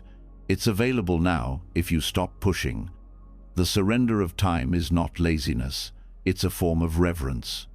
You begin to honor the moment, not because it will last, but because it won't. That understanding brings you closer to what's real. You drink your tea with more awareness. You listen more carefully. You show up more completely, not because you're trying to make the most of time, but because you know you're not promised another chance. Letting go of time, anxiety, also means letting go of the idea that you should be somewhere else in your life, that your progress should look different, that you're falling behind. Buddhism offers no milestone to reach, no clock to beat. It only asks you to be here. And being here is enough, because this is the only place awakening can happen.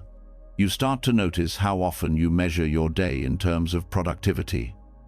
How often you feel guilty for resting. How often you speed through the present to get to the next thing. But when you live like that, time is no longer alive, it becomes mechanical, something you serve rather than inhabit.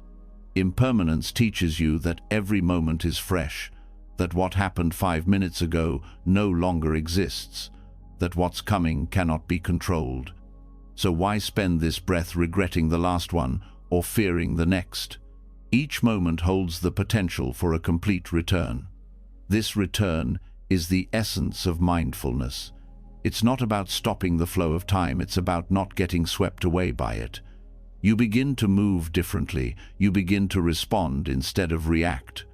You feel your breath while walking, you pause before speaking, you notice the light changing across the floor. These are not small things, these are the ways you return to reality. Time doesn't need to be mastered, it needs to be met. When you release the compulsion to schedule every moment, life begins to unfold in its natural rhythm. Sometimes it's fast, sometimes it's slow, sometimes nothing happens, sometimes everything changes in an hour. Control cannot guarantee outcomes, but presence can guarantee that you're alive for all of it. The deeper you move into this awareness, the more compassion arises for yourself and for others. You realize that everyone is moving through time with the same uncertainty, that nobody knows how much time they have left, that grief is always close and love is always fleeting, and from that softness, urgency begins to transform. It's no longer about racing. It becomes a quiet commitment to not miss what's here. This includes your emotions. You stop rushing through sadness. You stop avoiding discomfort. You stop needing every moment to feel pleasant. Instead, you stay. You feel what you feel. You let it move. You trust that it too will pass, as everything does. Impermanence doesn't just apply to joy. It applies to pain. No state is permanent. No mood defines you. Nothing sticks. And knowing this gives you permission to stop resisting what's here now. Your relationship with plans also shifts. You still make them, but you stop worshipping them. You stop collapsing when they change. You stop judging yourself when they fall apart. You understand that control over time is partial, not total. You bring intention, not demand. You begin to hold your calendar like you hold your breath with presence, but not with panic. This kind of surrender also brings healing to your nervous system. Constant urgency keeps the body in fight or flight. It creates pressure in the chest, tension in the jaw, shallowness in the breath. But when you surrender to time's flow, when you allow impermanence to guide rather than threaten you, the body begins to relax. Your breath deepens, your heart rate slows, your shoulders drop. This is not because everything is going your way, it's because you're no longer resisting the way things go. This surrender allows you to prioritize differently. You stop doing things just to stay busy. You start doing what nourishes, what aligns, what feels true. You don't rush through life looking for meaning. You move slowly enough to feel it. You also begin to relate differently to others. You speak with more intention. You forgive faster. You express love more easily. You don't wait for a better time to say what matters. Because you know time doesn't wait. You know every conversation could be your last.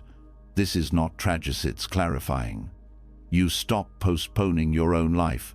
You stop saying, someday. You stop waiting for the perfect alignment of circumstances.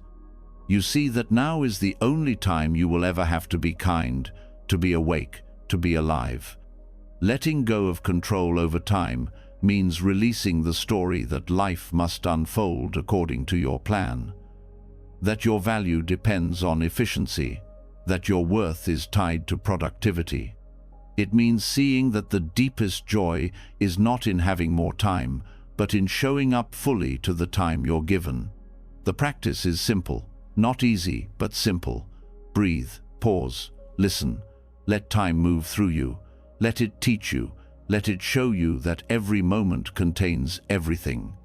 Not because it's perfect, but because it's real. This is what frees you from the anxiety of the clock. You begin to live not by the ticking of seconds, but by the rhythm of presence. And that presence is always now. When the urgency to control time dissolves, what remains is not chaos but a deeper kind of quiet. You begin to see that even your most detailed schedules, your most carefully drawn timelines, your most perfectly laid out goals are not guarantees.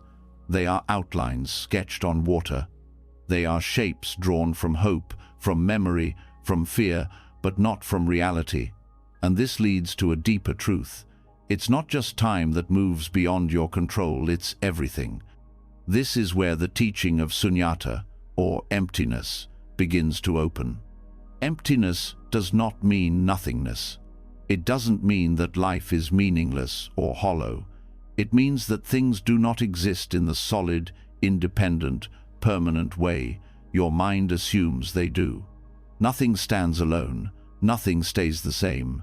Nothing can be fully captured or fixed, not even your best plans. Plans seem like stability.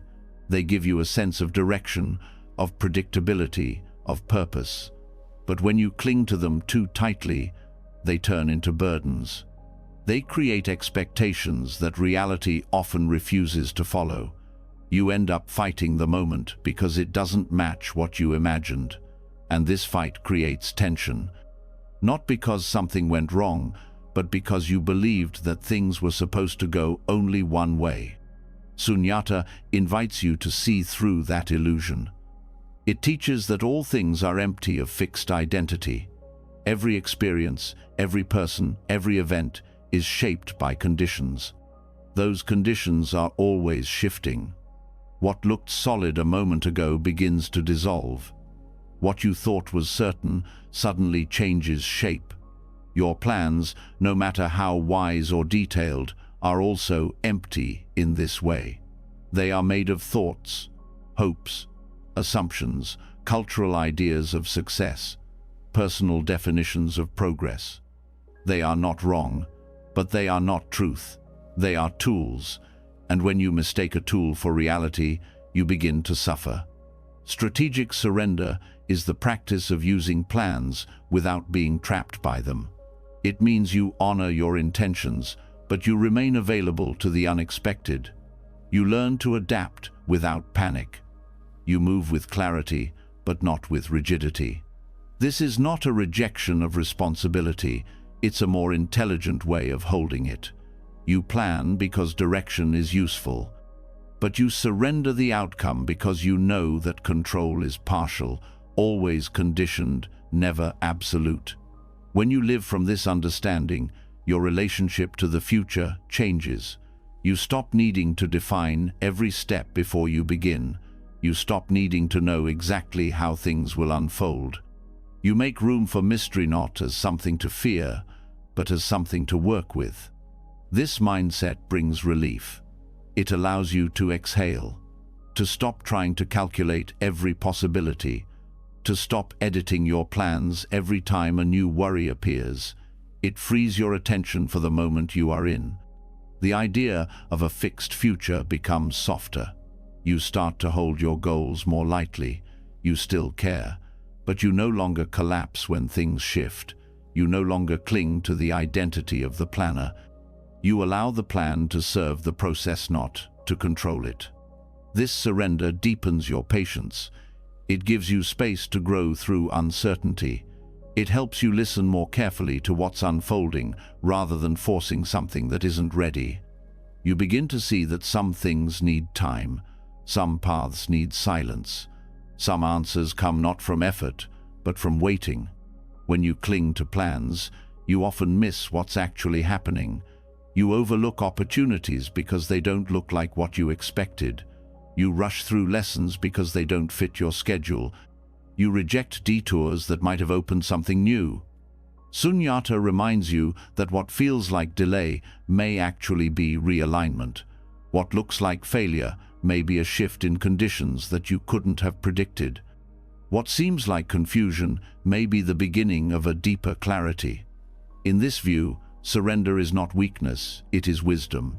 It's the wisdom that recognizes you're not the only force shaping your life.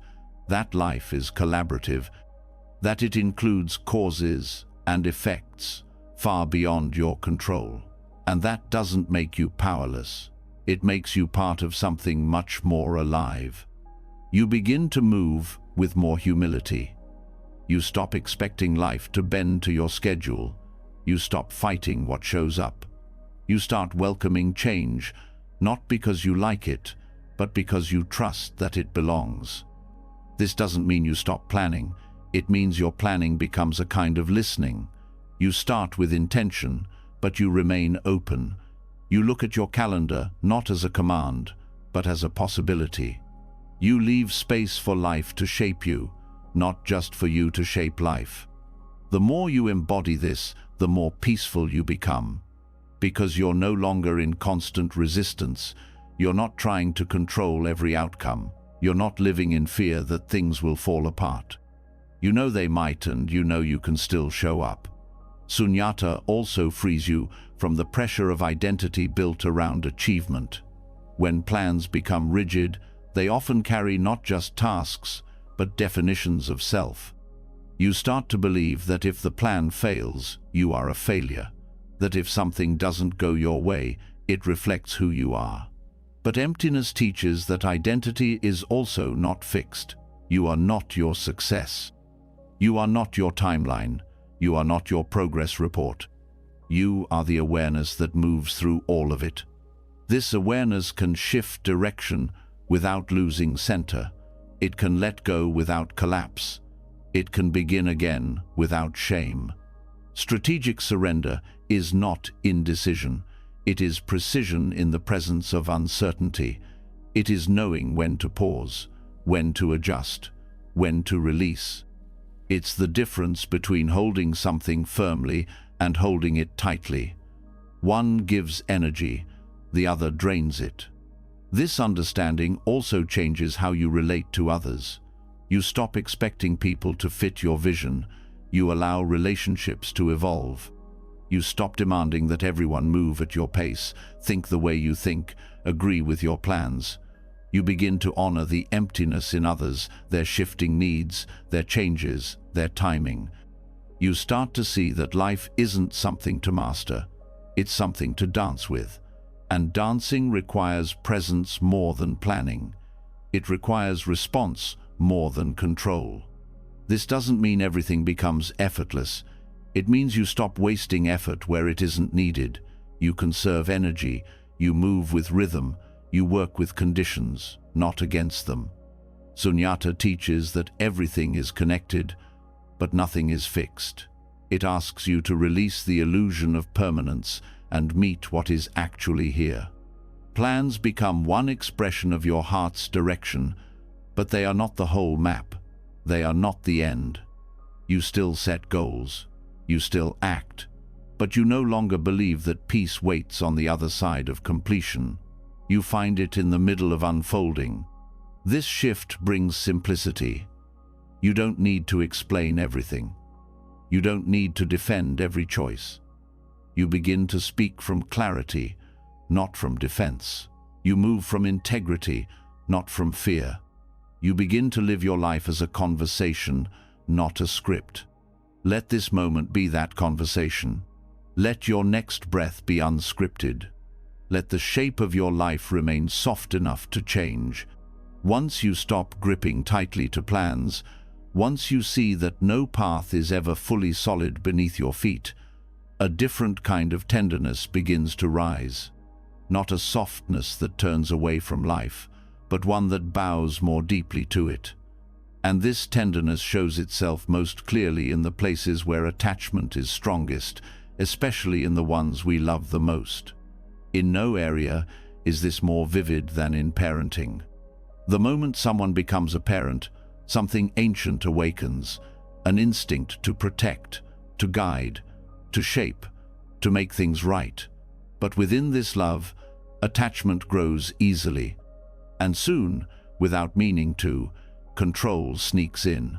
You start planning not just your life, but theirs. You carry expectations for who they will be, how they will behave, what they will achieve.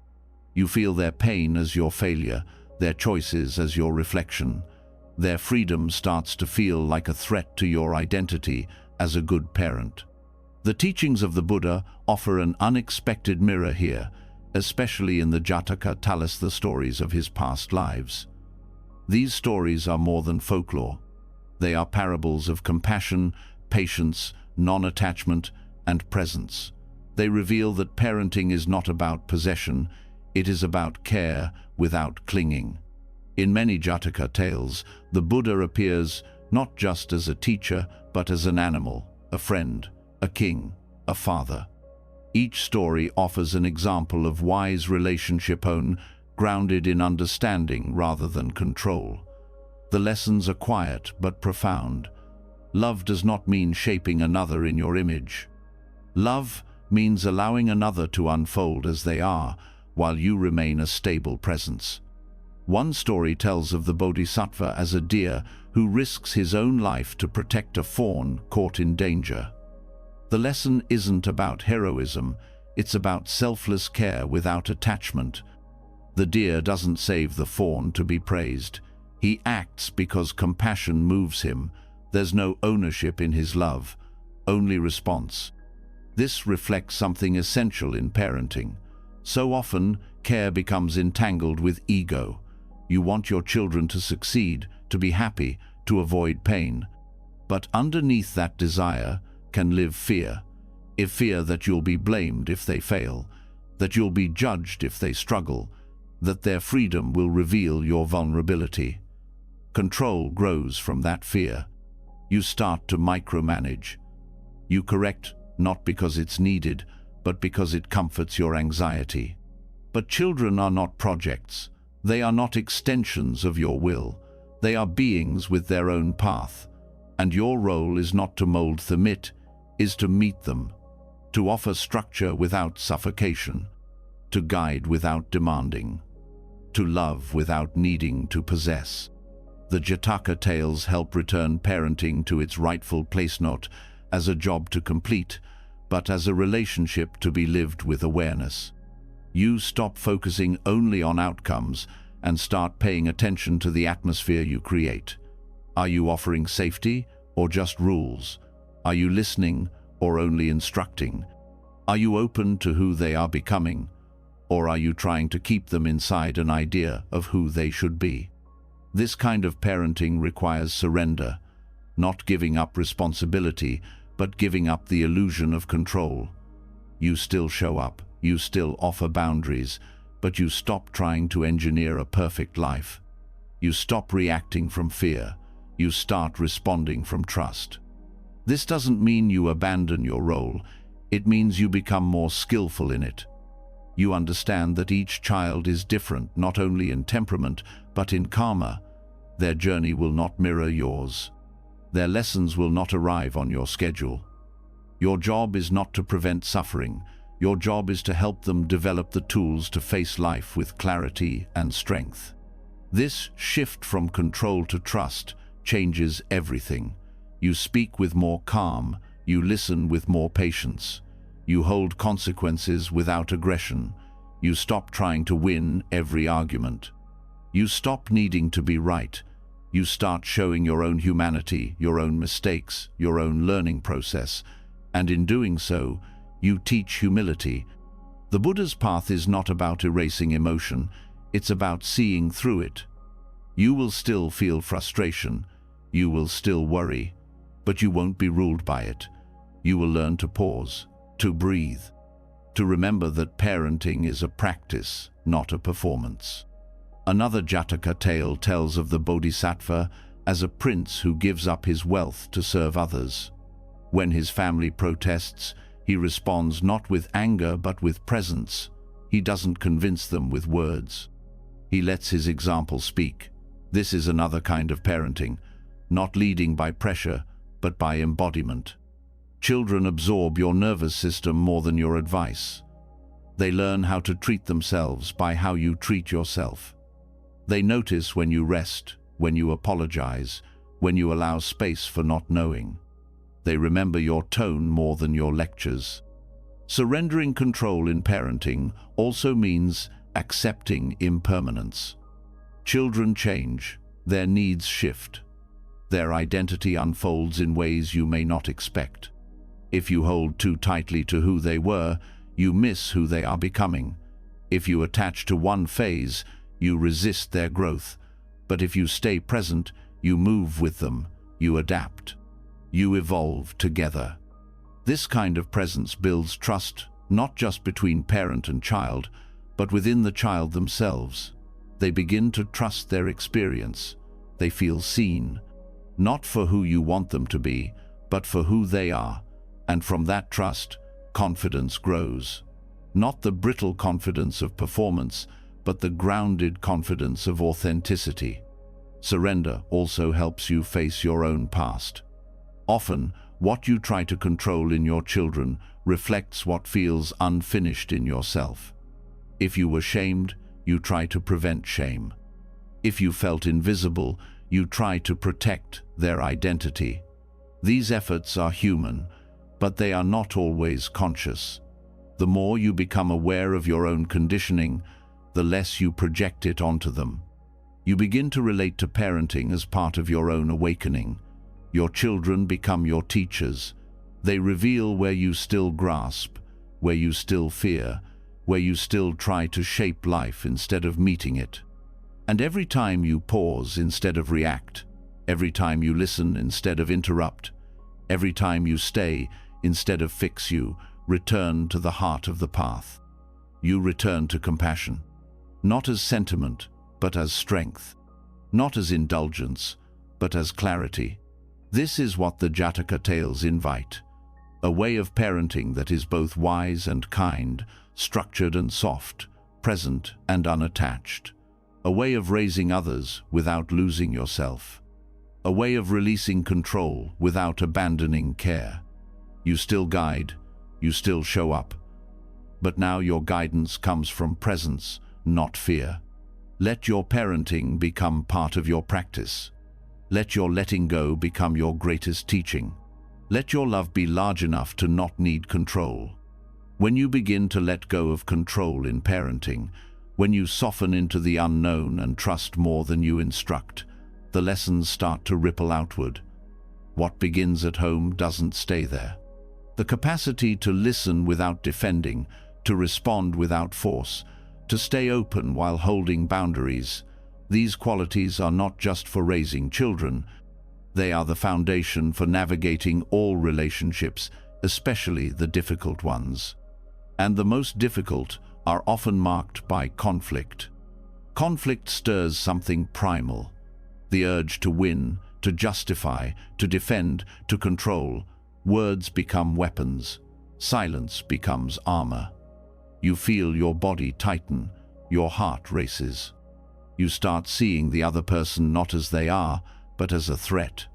And in those moments, the mind tells you that control will fix it, that force will bring peace, that proving your point will settle the tension. But this has never worked, not truly.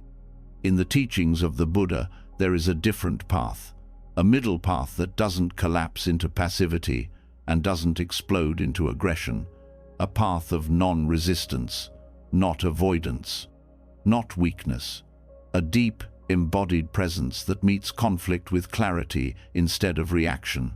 This is a form of surrender, but not one that disappears, one that transforms. Non-resistance begins by letting go of the need to win, the need to dominate the conversation, the need to be the one who is right. This doesn't mean you agree with what's wrong. It means you stop believing that your inner peace depends on changing the other person. You stop tying your freedom to their behavior. This shift is not soft in the way people assume. It is courageous, because it means staying open in discomfort. It means not using blame as a shield. It means letting someone else's anger move through the space without needing to match it. It means pausing when everything in you wants to defend. In the moment of conflict, this pause is power. It allows you to feel your feet, to notice your breath, to recognize your triggers without being ruled by them. You begin to sense the energy underneath the words, not just the words themselves. You feel the tightness in your jaw, the rising heat in your chest, the sharp edges of judgment forming in your mind. And instead of feeding them, you witness them. This witnessing is not withdrawal, it is presence. You stay engaged, you listen, you speak from the center, not from the edge. You say what is true without needing to hurt. You stay in the room without disappearing. This is what makes non-resistance transformative.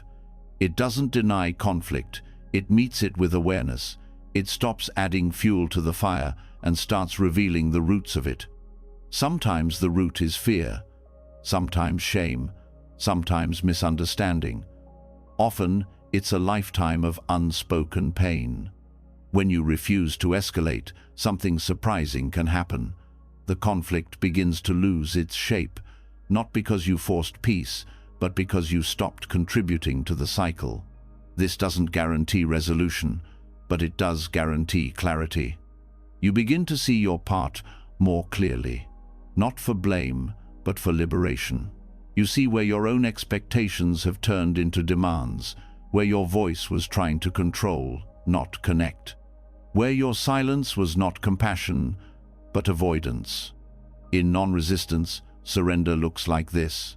You no longer believe you need to crush your opponent to be safe. You no longer collapse your truth to avoid discomfort. You begin to speak from a grounded place, not because you want to be heard, but because you are clear. The outcome matters less than your alignment in the moment. This kind of surrender strengthens your boundaries. It shows you what you will stand for, not from aggression, but from stillness. You say no without hatred. You say yes without pressure. You stop swinging between extremes. You hold your ground with compassion, not with control. The Buddha once said that hatred does not end through hatred. It ends through love. But this love is not sentimental. It is fierce and rooted. It does not avoid the truth. It holds the truth with gentleness and refuses to make an enemy out of another human being. This doesn't mean you tolerate harm. It means you stop harming back. You leave situations when needed. You protect yourself when it's wise. But you do it with awareness, not with vengeance. You stop carrying the conflict inside long after it ends. You stop rehearsing your defense over and over. You let it pass through. This letting go is not forgetting, it's freedom. When you surrender your grip on being right, you make room to understand. You hear what is beneath the surface.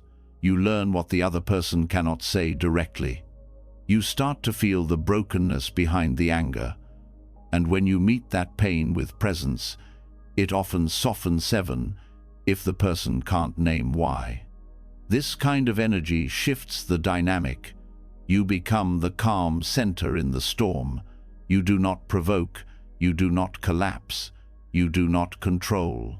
You reflect what is possible when someone stays rooted in themselves. Over time, this practice teaches others how to meet you differently.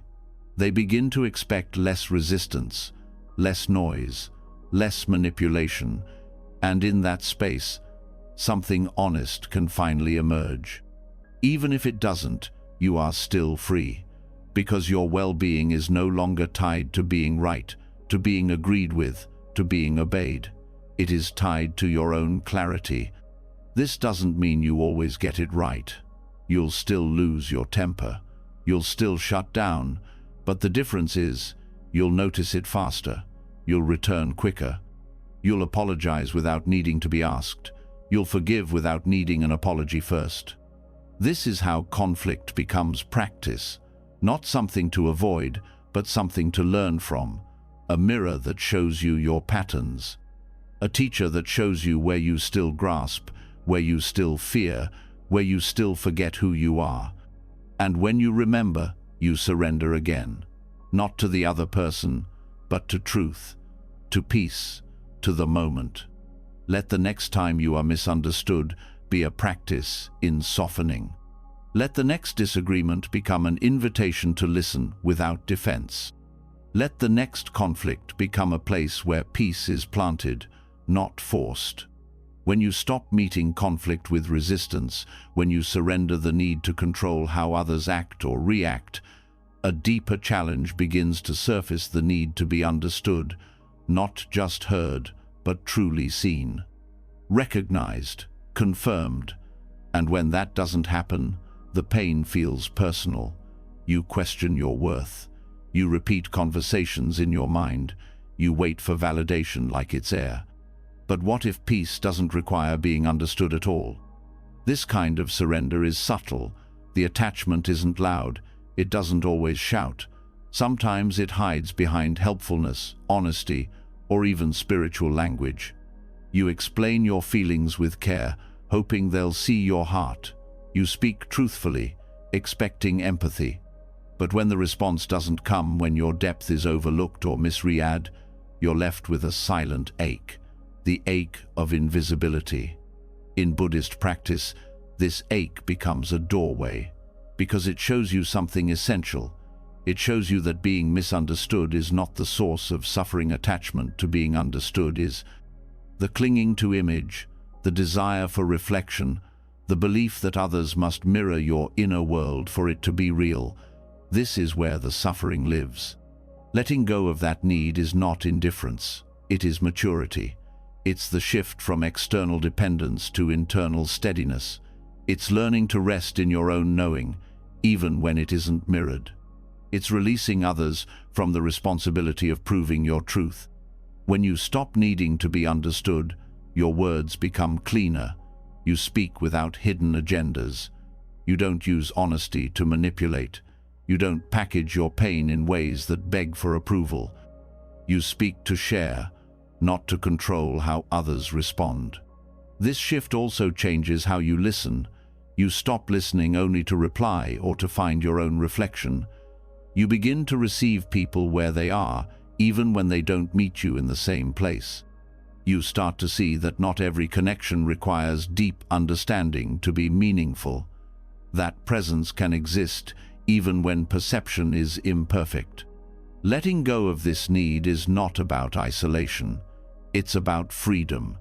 You stop making your peace dependent on someone else's capacity to receive you. You stop expecting others to carry your depth. You start trusting that your truth doesn't need constant validation to remain true. This doesn't mean you don't care.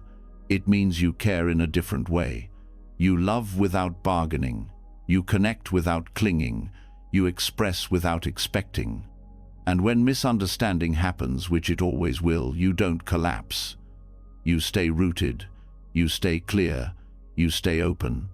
There's a story in the Buddhist tradition of the Buddha remaining silent when accused unjustly. His silence wasn't cold. It wasn't passive. It was rooted in wisdom. He knew that trying to explain his innocence to someone who wasn't ready to hear it would only deepen their delusion. His clarity did not depend on their agreement. This is the power of non-defensiveness. Not because you don't have a response, but because you don't need to be seen a certain way to feel whole. You start trusting that the truth will do its work without your management. You begin to feel the peace that comes when you no longer need to be constantly validated. This doesn't mean you suppress your voice. It means you express from a place that doesn't depend on outcome. You no longer say things just to be right, to gain sympathy, or to control the emotional landscape of others. You speak because there is something clear to say, and then you let it go. Letting go of the need to be understood also reveals hidden pride. The belief that your view is superior, your heart more pure, your pain more refined. You begin to notice the subtle ways the ego tries to build identity through depth, through insight, through sensitivity. When that identity isn't seen or valued, it reacts, it defends, it withdraws. But when you release this clinging, something else opens: humility, the kind that doesn't shrink but softens, the kind that doesn't announce itself but simply listens. Humility lets others misunderstand you without needing to fix their perception. Humility lets you remain present even when you are misread. This space is not empty, it's rich. It's where compassion grows, because the more you release the need to be seen, the more clearly you see others. You recognize that everyone is carrying their own lens, their own past, their own pain, their own filters. You stop trying to force your way through those filters. You meet people where they are, not where you wish they would be. This also frees your relationships. You stop testing people with your vulnerability. You stop resenting them for not knowing what you didn't say. You stop needing them to hold what you are still learning to hold yourself. And you begin to choose where and how to be known more wisely. You share more slowly. You observe more carefully. You respect timing. You stop rushing intimacy. You stop equating closeness with total understanding. You start recognizing that the deepest intimacy often comes not from being completely seen, but from being completely present even when you are not. This way of relating requires inner strength. It asks you to trust your path even when it is lonely. It asks you to stop proving, performing, persuading. It asks you to remember that your inner life is not a product for others to review. It is your practice, your sanctuary, your unfolding. And in this surrender, something beautiful appears. Silence no longer feels like erasure. Misunderstanding no longer feels like danger. You begin to find safety in being unknown. You begin to feel the lightness of not needing to manage perception. You begin to remember that your peace was never meant to depend on anyone else's understanding. You also become more honest with yourself. You start to notice where your need to be understood has led you to over-explain, to compromise your truth, to abandon your boundaries. You begin to reclaim the parts of you that were hidden, not because they were wrong, but because you feared they wouldn't be received.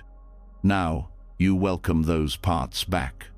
Not with pride, not with performance, but with quiet belonging. You belong to yourself, not in opposition to others, but in wholeness that includes them, without depending on them. Letting go of being understood doesn't mean becoming distant. It means becoming steady. It means you can still offer your truth without fear, still love without attachment, still stand without resistance. You stop chasing connection as a way to soothe your doubt. You start offering connection from a place of inner fullness. You become easier to be around because your presence is not a demand, it is an offering. And that offering transforms everything not by force, but by depth. Let this be your practice now. Let silence hold what others don't yet understand. Let clarity remain even when you're misread. Let your heart stay open even when it's not fully seen. After letting go of the need to be understood, a deep stillness begins to grow inside you. You no longer chase approval.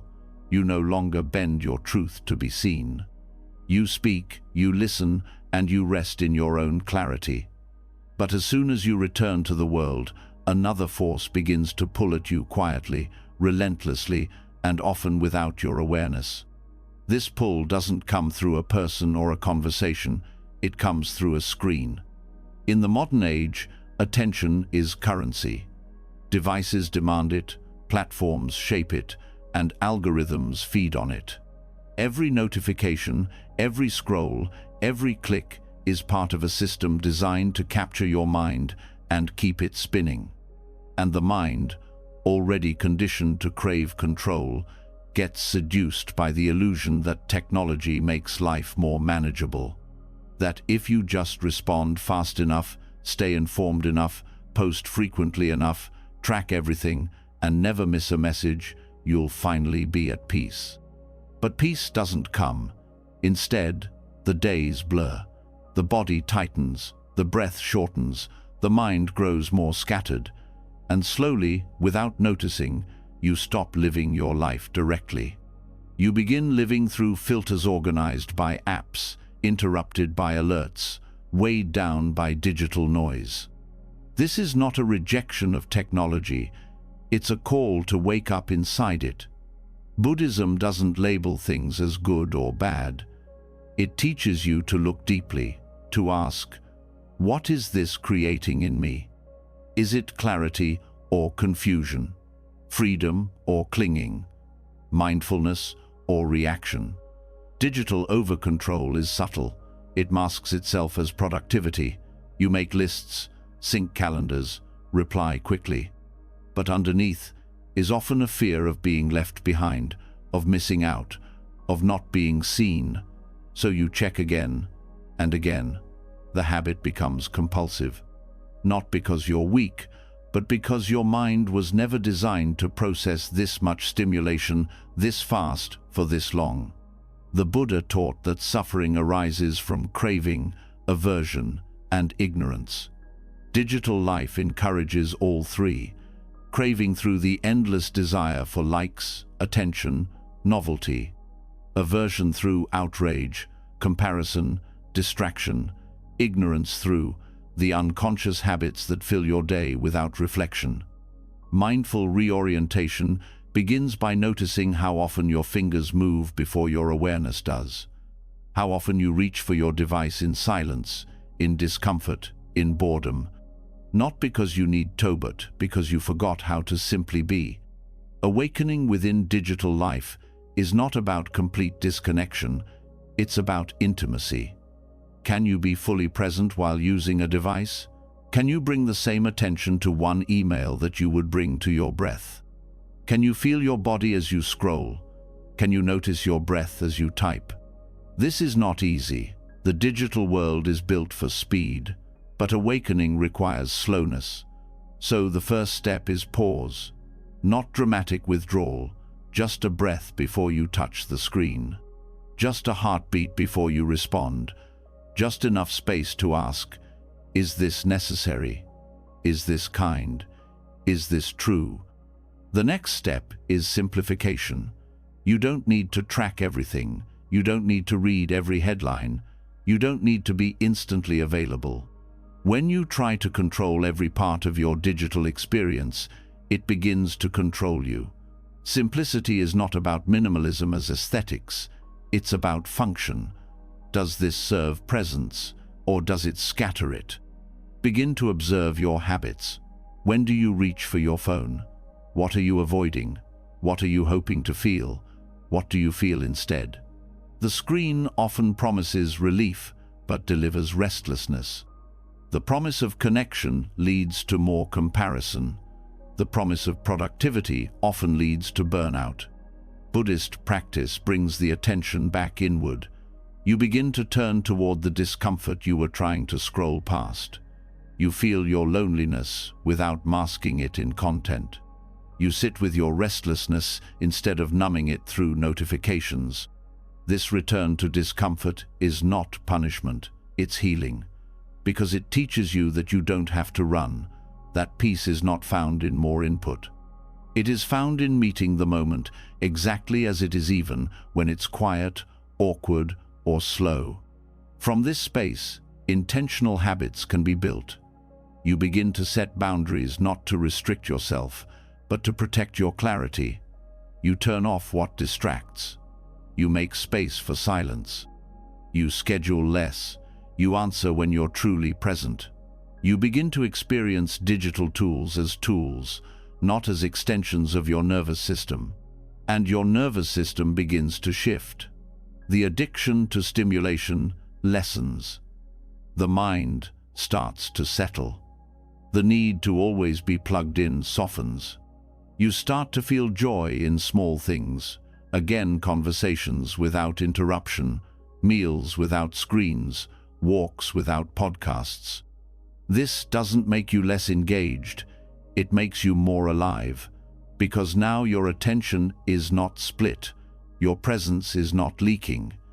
You begin to engage fully with what you choose. You respond with care. You create with intention. You stop multitasking your way out of your own life. Digital life can also become part of the practice itself. You bring mindfulness to how you read, how you share, how you consume. You stop spreading outrage without reflection.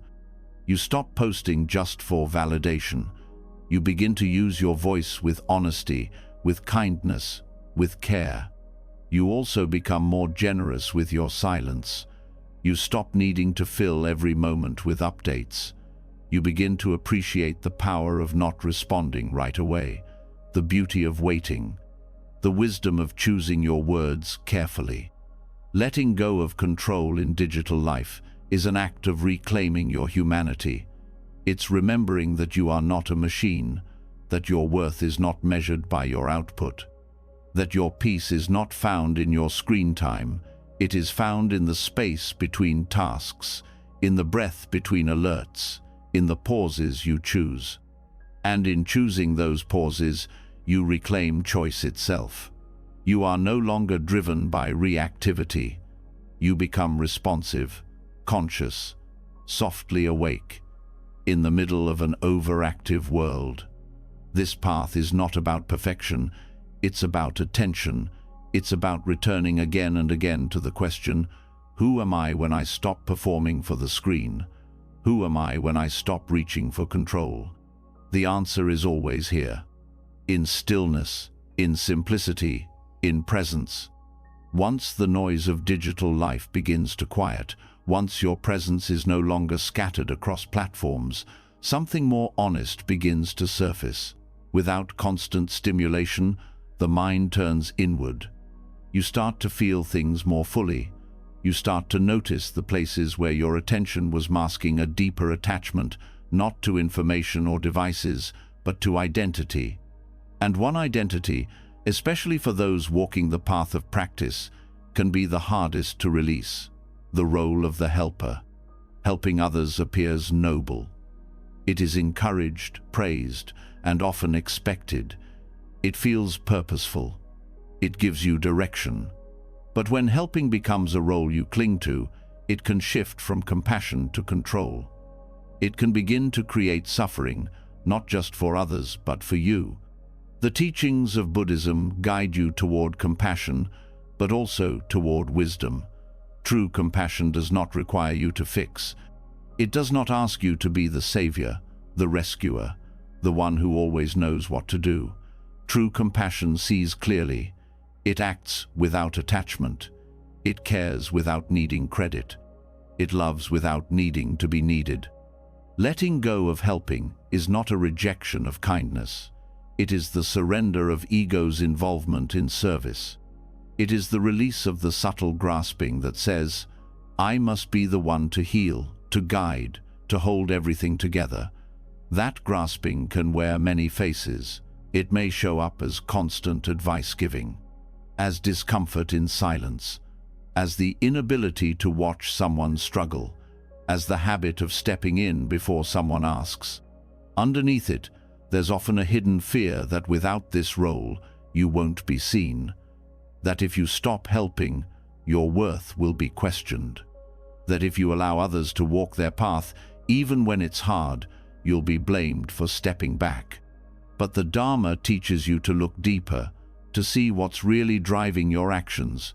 When helping becomes a way to secure identity, it becomes a form of clinging. And clinging, even to something virtuous, leads to suffering.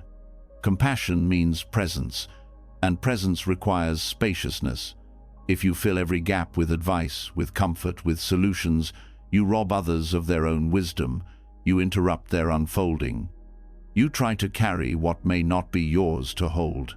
Letting go of helping allows for a different kind of love, one that honors autonomy, one that respects silence, one that doesn't rush in to protect others from their own lessons.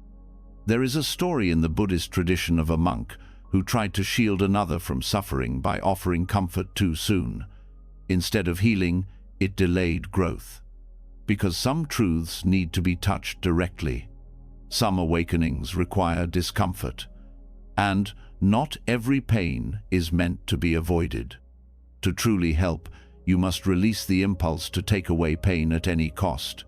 You must learn to sit beside suffering without trying to rearrange it. You must learn to trust that others have their own path, their own timing, their own inner teacher. This is the wisdom that balances compassion. Without it, helping becomes interference. With it, helping becomes spacious, honest, and free of attachment. This letting go can feel unnatural. It challenges the idea that your value lies in how useful you are. It invites you to be with others without being the solution. It asks you to stop performing goodness and to start embodying presence. It may mean holding your tongue. It may mean walking away. It may mean allowing someone to fall not out of cruelty, but out of deep respect. This is where compassion becomes subtle. It no longer seeks to rescue, it seeks to accompany. It no longer offers solutions before being asked. It waits, it listens, it honors boundaries. And in doing so, it becomes safer, more real, more trustworthy. Letting go of helping also means facing your discomfort with powerlessness. Watching someone struggle and not stepping in can feel unbearable. But that feeling is not a sign to act, it is a mirror. It shows you where you still resist the truth that suffering is part of life. Not all pain is a mistake. Not all difficulty needs to be removed. Sometimes the most compassionate act is to stop interrupting the process. You begin to trust that silence can be healing, that presence is often more powerful than words, that your being, rooted and open, may offer more than any advice ever could. This surrender also protects you from burnout. When you believe you must always help, always hold space, always fix, you drain yourself, you become resentful, you begin to give from depletion. Letting go means you recognize your limits, not as a failure, but as part of your practice. This honesty becomes a form of compassion too toward yourself. You begin to care for your own needs without guilt. You learn to say no without shutting your heart. You stop using helping as a way to escape your own pain. You also begin to see others more clearly. Without the lens of fixing, you start to see their strength, their resilience, their capacity to grow. You begin to trust their path, not in theory, but in practice. You stop assuming they are broken. You start recognizing that sometimes the most loving thing you can offer is space. This doesn't mean you stop caring. It means you care differently.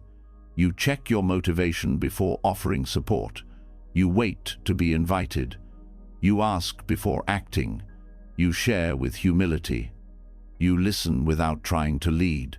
And when you are called to help, you do so with presence, not urgency, with clarity, not control, with compassion, not agenda. This is how helping transforms. It becomes a gift, not a strategy, a gesture, not a role. It flows from awareness, not from fear, and it nourishes both the giver and the receiver. The Buddha's path invites you to see every moment as an opportunity to wake up, even moments where you want to help, especially those, because in those moments, your deepest attachments are revealed: the need to be good, to be needed, to be seen as kind. Letting go of those reveals a different kind of kindness, one that doesn't grasp, one that doesn't control, one that simply shows up steady and silent and asks nothing in return. Let your next act of love be smaller, quieter, slower. Let your presence speak more than your words. Let your heart remain open, even when you do nothing at all. When you release the grip on being the helper, when you stop measuring love by your ability to fix, what begins to emerge is something quieter, a sense of space. Not the absence of care, but the beginning of a deeper offering. You're no longer acting from urgency. You're no longer proving anything. You're simply available. And this availability is the doorway into one of the most paradoxical vows on the Buddhist path, a bodhisattva vow. It is a promise that seems impossible: to remain in this world not for escape, not for personal enlightenment alone, but for the awakening of all beings. It's not a goal. It's not an accomplishment. It's a letting go so profound that it becomes the path itself. On the surface, it sounds noble, almost heroic. But if you look closer, it is not built on control or ambition. It's built on surrender. To make such a vow means stepping out of the mindset of personal gain. It means setting aside the comfort of clear outcomes. It means living without a finish line. The bodhisattva does not serve because the path is efficient. The bodhisattva serves because compassion no longer asks for permission. This is not about becoming selfless in the way the ego imagines. It is not erasing yourself. It's awakening to the truth that the self was never a separate, fixed entity to begin with. And from that realization, the walls that kept love conditional start to dissolve. You no longer give to be recognized. You no longer wait to feel ready. You simply open, again and again, to the suffering and beauty of this world and meet it as it is. To walk this path is to give up control over your impact. You may serve someone who never thanks you. You may speak truth that no one listens to. You may care for people who change nothing. And still, you stay, not because you believe you can save the world, but because love is no longer dependent on results. This vow demands that you surrender your ideas of progress. It asks you to release the fantasy that you will one day arrive at a place where suffering no longer touches you. You don't vow to serve because it's easy. You vow to serve because there is no separation left between yourself and the world around you. This is a vow made in the face of uncertainty. You don't get to know how long it will take. You don't get to decide who changes and who doesn't. You simply offer your presence over and over, like water shaping stone, without demand, without hurry, without needing to control what will grow. The bodhisattva path is a form of radical non-control, because it removes the illusion that your actions need to have visible, measurable effects in order to matter. It teaches that planting a seed is enough, even if you never see the tree. That showing up in presence is enough, even if the moment passes unspoken. That your care, when free of agenda, becomes something vast. This kind of surrender doesn't look dramatic. It shows up in small, consistent ways. In choosing patience instead of irritation. In listening instead of correcting. In staying with someone's pain without trying to turn it into a lesson. In being okay with not being the one who gets credit. You stop needing to shape life. You begin to meet life. You're not driven by what you think should happen. You become available to what is happening. The vow also reshapes your goals. You may still have aspirations, but they're no longer about personal success or spiritual achievement. They're about alignment, about integrity, about the intention behind your actions. You stop needing the world to validate your choices.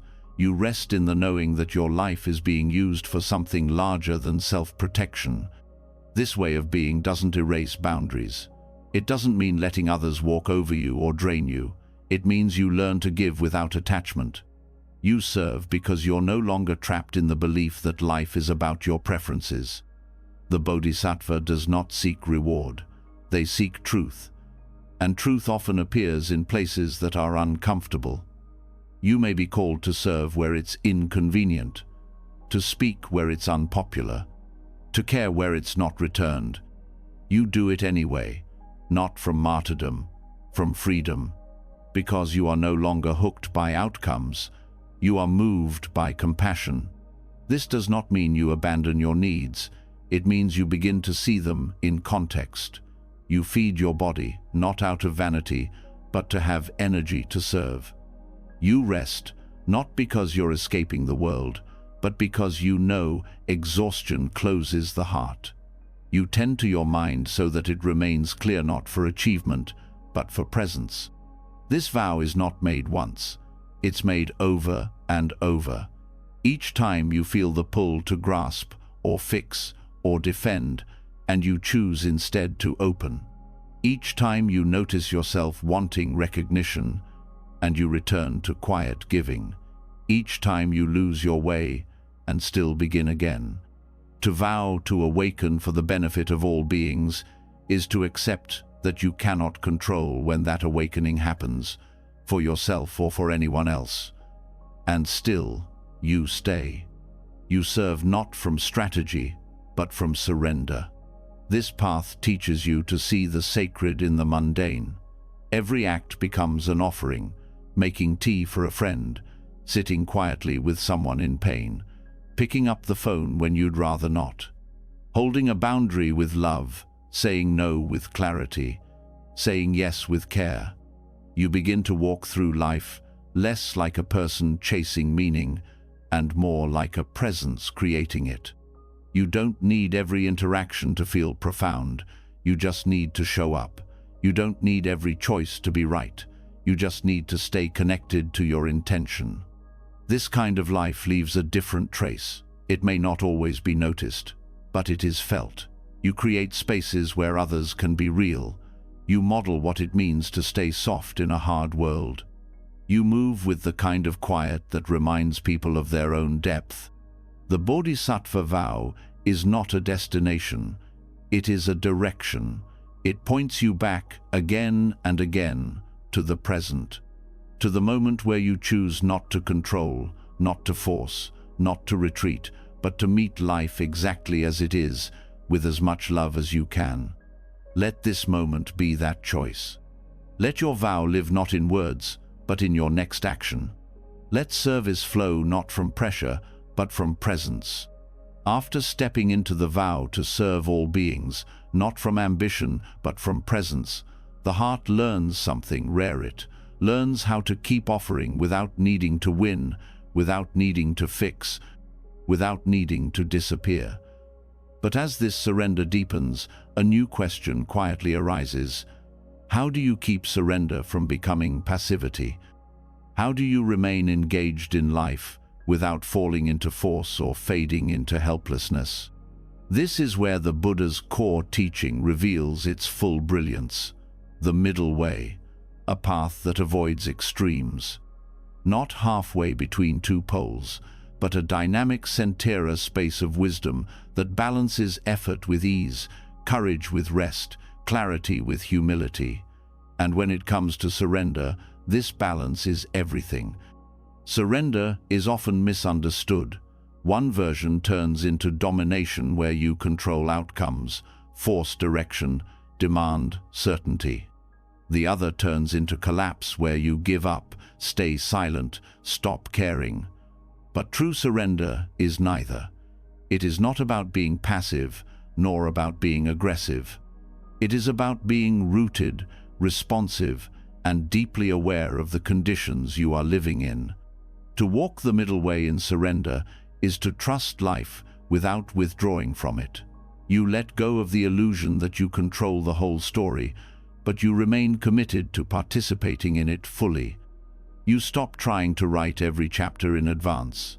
You start listening to the moment and moving with it, not ahead of it, not behind it. This is an active surrender. It asks for discernment. It means you stay engaged, but without gripping. You keep showing up, but without demanding that things look a certain way. You care deeply, but you no longer tie your identity to outcomes. It is not neutrality, it is presence. When people fall into extremes, it is often because of fear. The fear that if they stop pushing, nothing will move, or the fear that if they try again, they'll fail once more. But the middle way invites you to meet those fears without being led by them. It asks you to act when it's time and rest when it's time, based on pressure, but on insight. This balance shows up in daily life again and again. You face a challenge. One part of you wants to control it completely. Another wants to walk away. Surrender on the middle way is choosing neither. It is staying close to the situation with clarity. You pause. You listen. You act only when the action is wise, not when it is impulsive, not when it's a reaction to your own discomfort. This is not easy. It requires a level of self-awareness that can only come from practice. You have to watch your own patterns, the places where you tend to dominate, the places where you tend to withdraw. You begin to catch the moment when urgency takes over, and you soften. You notice when you want to shut down, and you breathe instead. In this balance, surrender becomes skillful. It becomes compassionate. It honors timing. It respects reality. You do what you can, and then you let go. You bring effort, but without strain. You release control, but not responsibility. You speak your truth, but you don't impose it. The middle way reminds you that wisdom does not come from force, and it doesn't come from silence born of fear. It comes from grounded presence, from the willingness to stay right where you are, awake to what is actually needed, not what your ego thinks should happen. This kind of surrender often feels subtle. There's no big release, no dramatic gesture. It's the small shift from tightening to softening, the small breath between thought and action, the willingness to be gentle with yourself and others, even when things feel uncertain. In relationships, this balance allows for real connection. You're not trying to change the other person, and you're not erasing yourself. You show up honestly, you listen. You let the space between you be open enough for truth, but steady enough to hold care. You stop managing people's reactions. You start trusting your own integrity. In work, it helps you stop chasing perfection. You put in effort where it matters, but you let go of micromanagement. You stop using productivity as proof of your value. You rest when rest is needed. You step back when clarity fades. You stop needing to control every outcome to feel safe. In spiritual practice, it frees you from the idea that progress looks a certain way. You stop measuring your stillness. You stop trying to reach enlightenment like it's a prize. You sit, you breathe, you return. And you begin to trust that presence itself is enough. This path also helps you face difficulty without turning away. When pain arises, the controlling mind wants to solve it. The passive mind wants to ignore it. The surrendered mind on the middle way feels it fully and responds with care, not with overreaction, not with avoidance, but with steady compassion. Over time, you begin to recognize the feel of balance in your body. Effort feels spacious, not tight. Speaking feels clear, not urgent. Waiting feels intentional, not passive. You become sensitive to the energy behind your actions, and that sensitivity becomes your compass. You also begin to forgive yourself more easily. You understand that falling into extremes is part of learning. That surrender is not a destination, it's a rhythm. You lose the balance, you come back, over and over. That coming back is the path. This way of surrender becomes a refuge. Not because life becomes easier, but because you are no longer at war with it. You don't collapse when things change. You don't force what isn't ready. You meet each moment with the question, what is the most loving thing I can do right now? Sometimes the answer is action. Sometimes it's stillness. Sometimes it's speaking. Sometimes it's silence. But it's always rooted in awareness, not in fear, not in control. This is surrender as wisdom, surrender as alignment, surrender as a middle way, not halfway between extremes, but fully alive in the present moment, with your heart open and your hands free. Let this be your next step. Let this be your breath. Let this be enough. When surrender becomes balance, when you stop swinging between extremes and learn to move with steadiness, another layer reveals itself. The place where attachment often hides the deepest. The space where even wise practitioners struggle to let go. That space is love. Love opens you. It softens your voice, your body, your plans. It pulls you closer to others and teaches you care in a way nothing else can. But even in its beauty, love can easily become entangled with fear. And without realizing it, the heart begins to grip. You hold too tightly. You worry too often. You give too much or expect too much. You mistake possession for intimacy. You mistake control for connection. The Buddhist path invites you to love, fully, but without clinging. Not by distancing, not by suppressing, but by changing the quality of your heart. Two practices guide this transformation: metta, or loving, kindness, and upekkha, or equanimity. Metta is not attachment disguised as love. It's not based on getting your needs met. It's not about how someone completes you. Metta asks, can you wish someone well even when they don't choose you? Can you love without turning it into a transaction? Can you care without needing to be rewarded or understood? This form of love doesn't cling because it doesn't depend on outcome. It flows from your nature, not your insecurity. It doesn't close when the person changes. It doesn't tighten when you feel afraid. It keeps offering warmth not because of who they are, but because of who you are. To love like this, the heart must let go of control. You stop trying to shape others. You stop needing to be central in their story. You let people come and go without making their movements mean something about your worth. You feel the sadness when they drift.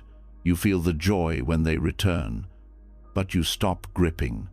You stop needing love to look a certain way to feel safe. Upekkha is what allows metta to remain steady. Without equanimity, love collapses into attachment. You give, but you want something back. You love, but you need a certain response. When metta meets upekkha, love becomes balanced. It's soft, but not clingy. It's warm, but not fragile. You wish others well, and you also accept their path even if it leads away from you. Equanimity does not mean detachment. It means the ability to remain stable when your hopes are not fulfilled. It means you can care deeply without being shaken by every shift. You still feel, you still show up, but you don't collapse. You don't lose yourself. This way of loving challenges the common idea that closeness means control. That to love someone is to worry about them constantly. That to be a partner is to fix, manage, or merge completely. In truth, love deepens when you give space, when you allow others to be fully who they are, when you stop editing your truth to keep them close. Letting go in love means recognizing that you cannot prevent change. That connection doesn't depend on holding tightly. It depends on your capacity to remain open even when it hurts. Even when the relationship shifts into a new shape. Even when the person doesn't love you the way you hoped they would. This kind of letting go also heals codependency. The belief that your peace depends on someone else's mood, choices, or attention. You stop defining yourself by how well you are loved. You begin to love without losing your voice. You begin to see that your presence, your wholeness, is already enough. You become honest with yourself, with others. You stop pretending you're okay when you're not.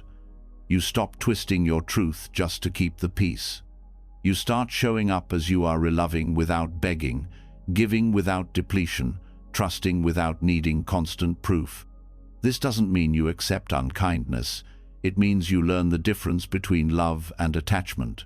Love nourishes, attachment drains. Love frees, attachment grasps. Love holds lightly. Attachment clutches tightly, afraid to let go. You begin to see that love without clinging is not less love, it's deeper love. It's love that allows others to grow even if it changes the relationship.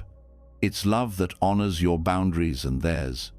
It's love that trusts that freedom and connection are not opposites. In practice, this means pausing when the urge to control arises. It means noticing when your care turns into anxiety. It means asking yourself, is this love or is this fear? Am I holding space or am I trying to manage them? Am I being generous or am I trading care for approval? These questions are not for judgment, they're for clarity. Because once you see clearly, you can choose differently. You can soften the grasp. You can speak with more presence. You can give with less expectation. Letting go in love also means letting go of stories. The story of how the relationship was supposed to unfold. The story of who you are when you're with them. The story of what should have been. You let the stories rest. You meet the moment without needing it to match your plan. From here, relationships become more alive, more real. You stop rehearsing connection. You start participating in it. You listen more deeply. You speak more gently. You stop trying to protect yourself from heartbreak by staying half-closed. This doesn't make love easy, but it makes it free. And in that freedom, you find something rare. You begin to trust that love doesn't have to be permanent to be sacred, that it doesn't have to end a certain way to be worthwhile, that its value is not in its duration, but in its presence. You stop needing to hold on so tightly, because now you know that love is not something you keep, it's something you live. Let this be your practice. Let go of control in love, not to distance yourself, but to meet it more clearly. Let love flow through you, not get stuck inside you. Let your presence be the offering, not your grip. And now, as your body settles and your breath softens, you've journeyed through something far deeper than words. You've walked the path of letting go, not as escape, but as return. You've seen that surrender isn't weakness, but clarity.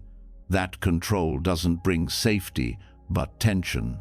That peace lives not in holding tighter, but in opening wider.